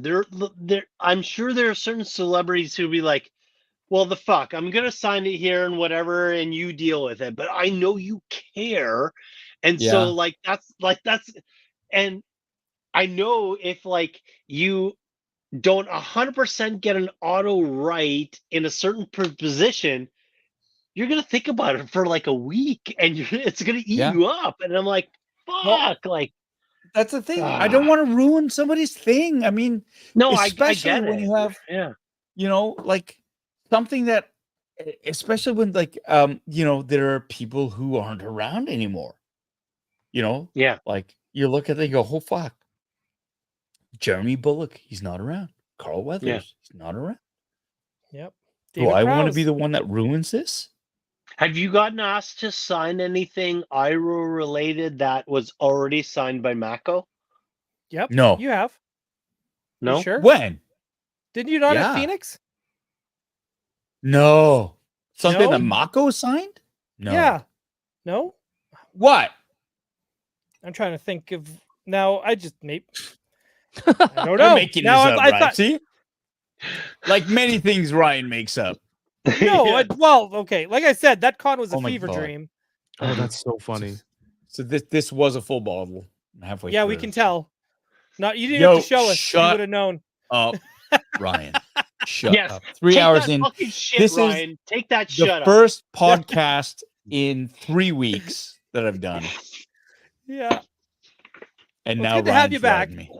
Yeah. Well, of Hey, course. Ryan Doell 31. He's got his own table at every con. It's true. One time, for a coworker, I was signing a card, and it's supposed to be Merry Christmas, and I put MEE. I'm like, fuck. And so now every time I sign a card, and I'm like, it's Christmas time, I'm like, don't do it again. Don't put Merry Christmas. It's not Merry, it's Merry. It's MER. MARY. My brain just fucked up, and it went MEE. And so ever since, I'm just like, all right, this is way too insane. You've screwed me again, Costanza. You put it behind glass, and now I can't sign it. Too much. Oh dear. Oh dear. Where are we at? We're like talking about we're still on D23. Paul, I want to hear more stories about your Raleigh experience. Like I love you. Yes. Raleigh, North Carolina, fantastic place. Loved it. Galaxycon, they do it right. They take care of their celebrities.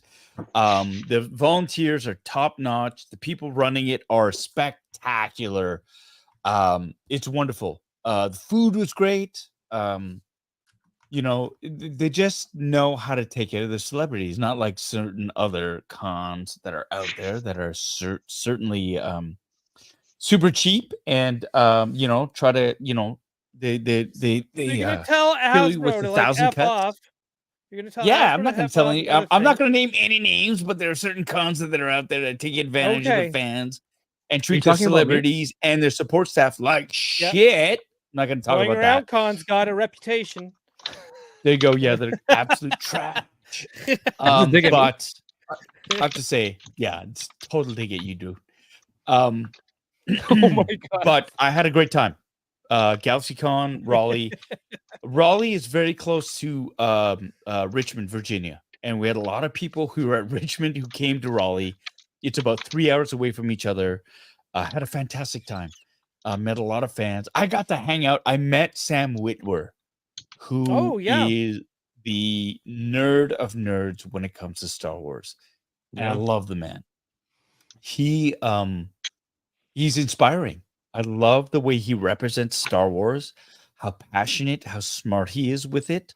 I love just sort of getting to know him. The man loves dogs. He has 3 rescue dogs. And those stories, if you don't know those stories, I highly recommend people look into how he got these dogs. They are spectacular. He is like, he's a fan's fan and a nerd's nerd. So I got a chance to chat with him every chance I got. Ted Raimi. Love him. God, you got Love to him so hang much. out with Ted Raimi? Oh my God, so many times. So Ted, Oh we met fuck! in Ottawa, no, Montreal. He remembered Anna's name, chatted with her, loved Ted Raimi to death. Fantastic human being. Got to meet his brother Sam. He's a director. He's done like little boutique films, little Mhm. things. Yeah. Was wonderful. Really great to meet. Emily Swallow, again, absolutely fantastic. Got to hang out with my friends at the Avatar cast, Gordon Cormier, Lizzie Yu. Was that Ian. planned? Was that planned, No, Paul? well, like well, here's the thing. So because they had them their there. panel, and then like I saw when you crashed came in and said I can answer that. Like, was that planned, or like were Yeah. you supposed to be on the panel or no? No, I was not. So here's the thing. So we went, and so Ian, Gordon, Dallas, Lizzie, and Maria, they had an Avatar panel, and I was not part of that. I was like, what the fuck? Like, that's why am insane. I not there? But here's the thing. They wanted to protect me at GalaxyCon, thought, well, maybe he's doing too much. Maybe he doesn't want to do it. Nobody asked me, but I was happy to do whatever. I had a Mandalorian panel with Emily, and I thought, well, this is weird. Why am I not part of the Avatar panel? So I asked, I said, hey, can I crash this? And they were more than happy to accommodate. So it was great to just sort of crash that panel and have a lot of fun. Because they're great kids, and it was a fun panel, so we got to do that. And it was fun just doing that. And then I got to do another panel with Emily. We had a great time. Met a lot of fans. Just got to chat and have a great time. So again, GalaxyCon. I'm really excited. The next one I am doing is Columbus, Ohio in December. They do it right. They care about the fans, and I cannot say enough about how amazing GalaxyCon is. Are you doing LA or do you mean the next Galaxy? Yeah. Oh, sorry. So the next one, LA Comic-Con, is in October. So that is just before we start. I think in Vancouver for Avatar Season 2. So I'm going to be able to slip that in there. And I'm really looking forward to that. It's my first con in Los Angeles. I've heard a lot of great things. I mean, I've been in LA for a while. Haven't done LA Comic Con. Really, really excited about that. And I'm really looking forward to doing that one.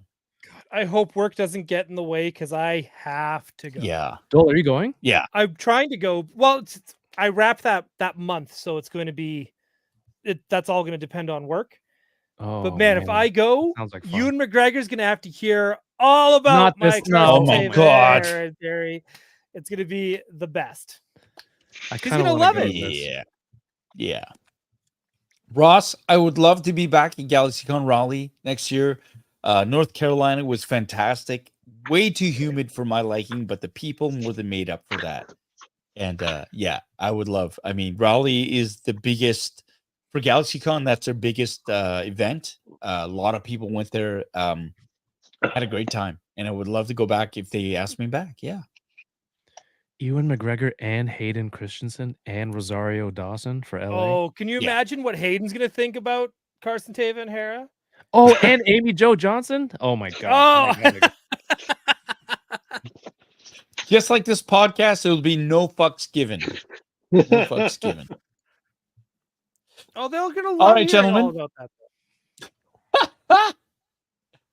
All right. Right? It is. Oh my God. We just hit the 3-hour mark of this podcast. We have Shit, a number of we've gone people that still long? here. 52 people watching on YouTube.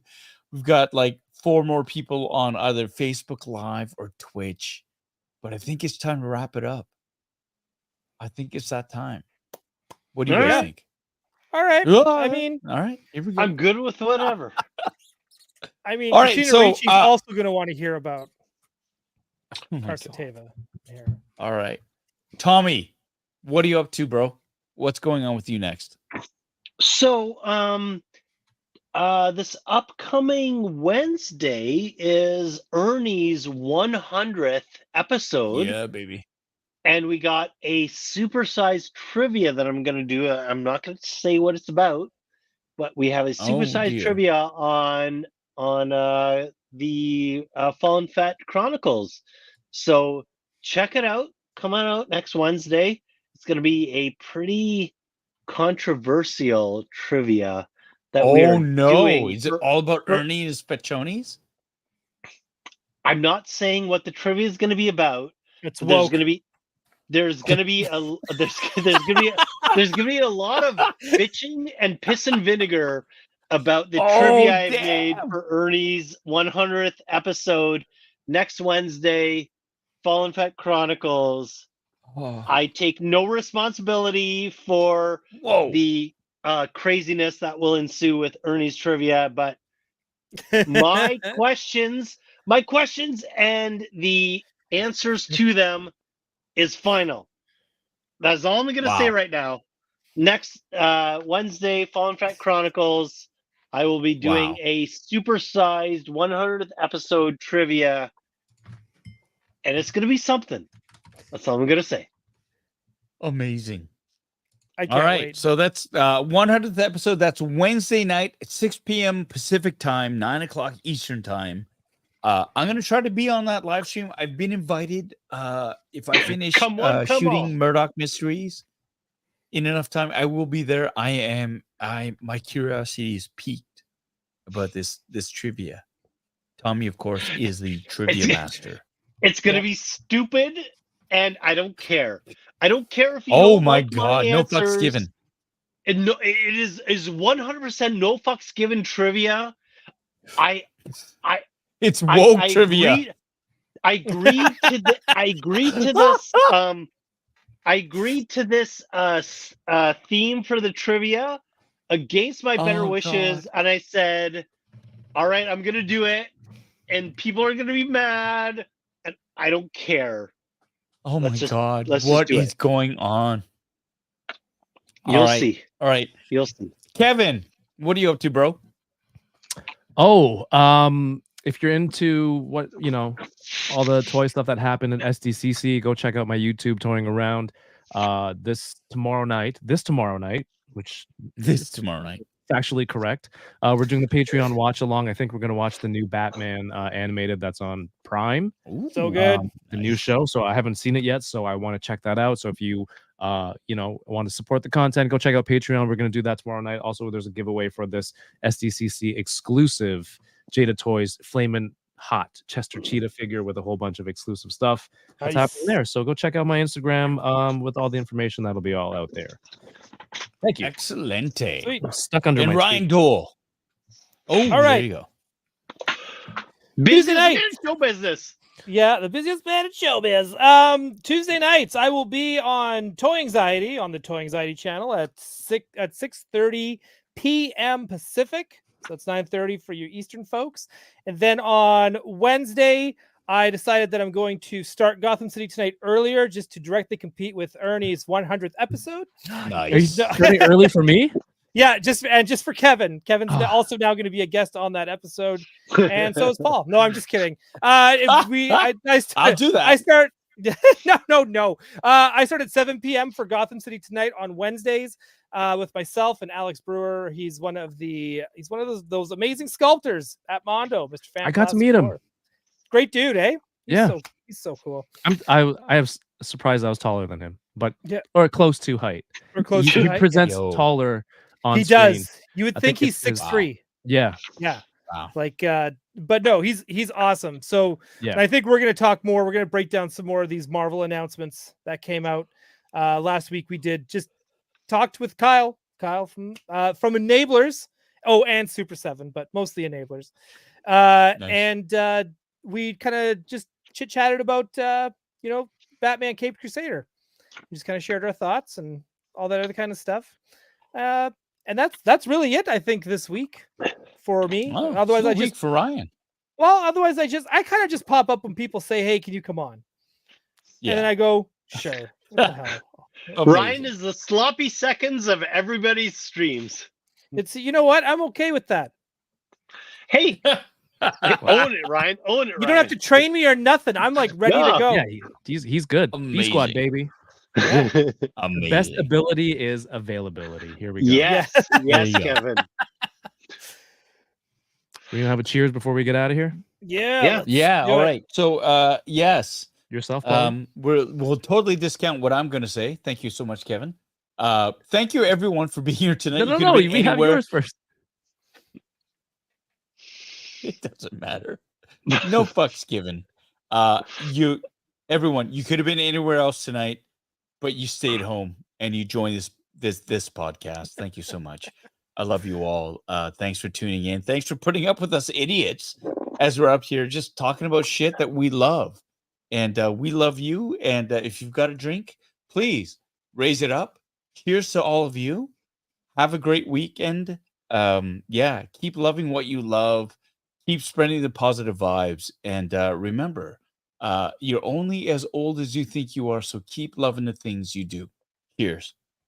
Cheers. Also, let's get Ashley Eckstein on next week. Yeah, I heard she's great. Sure. Let's do it. I'm sure she's got totally free weekends to do that. She might. She might. Yeah, for sure. Might. So, Yeah. Why not? so for everyone tuning in, thank you so much. It's another edition of Saturday Night Livestream. Perhaps next week we might get Steve and Brandon back. Who knows? But thank Who you so knows? much for Kevin and for Tommy for stepping in. Yeah, for Stepping really in it. stepping up. Yeah. And Stepping in. I'm sorry. Fuck, man. Don't do this to me. Why are you doing this shit to me, Ryan? My Maybe wife's next week window we'll have finally a came replacement in. for Ryan. It'll be good. It'll be good. Anyways, have a great week, everyone. Keep playing with your toys, and we'll see you next Saturday, we hope. Ciao. Yeah. Bye. Bye-bye. Oh my God, shut up. What did I do? Why What did I do? I was here as a guest, and now you are totally just wrecking on me. I wasn't talking to you, Tommy. It's not all about you. Oh, it Talking is to- all about me. Oh shit. Is this fuck, it's still on. So, wait. And off. Yes. No. And Yes. on and No, turn it off. off. I'm trying.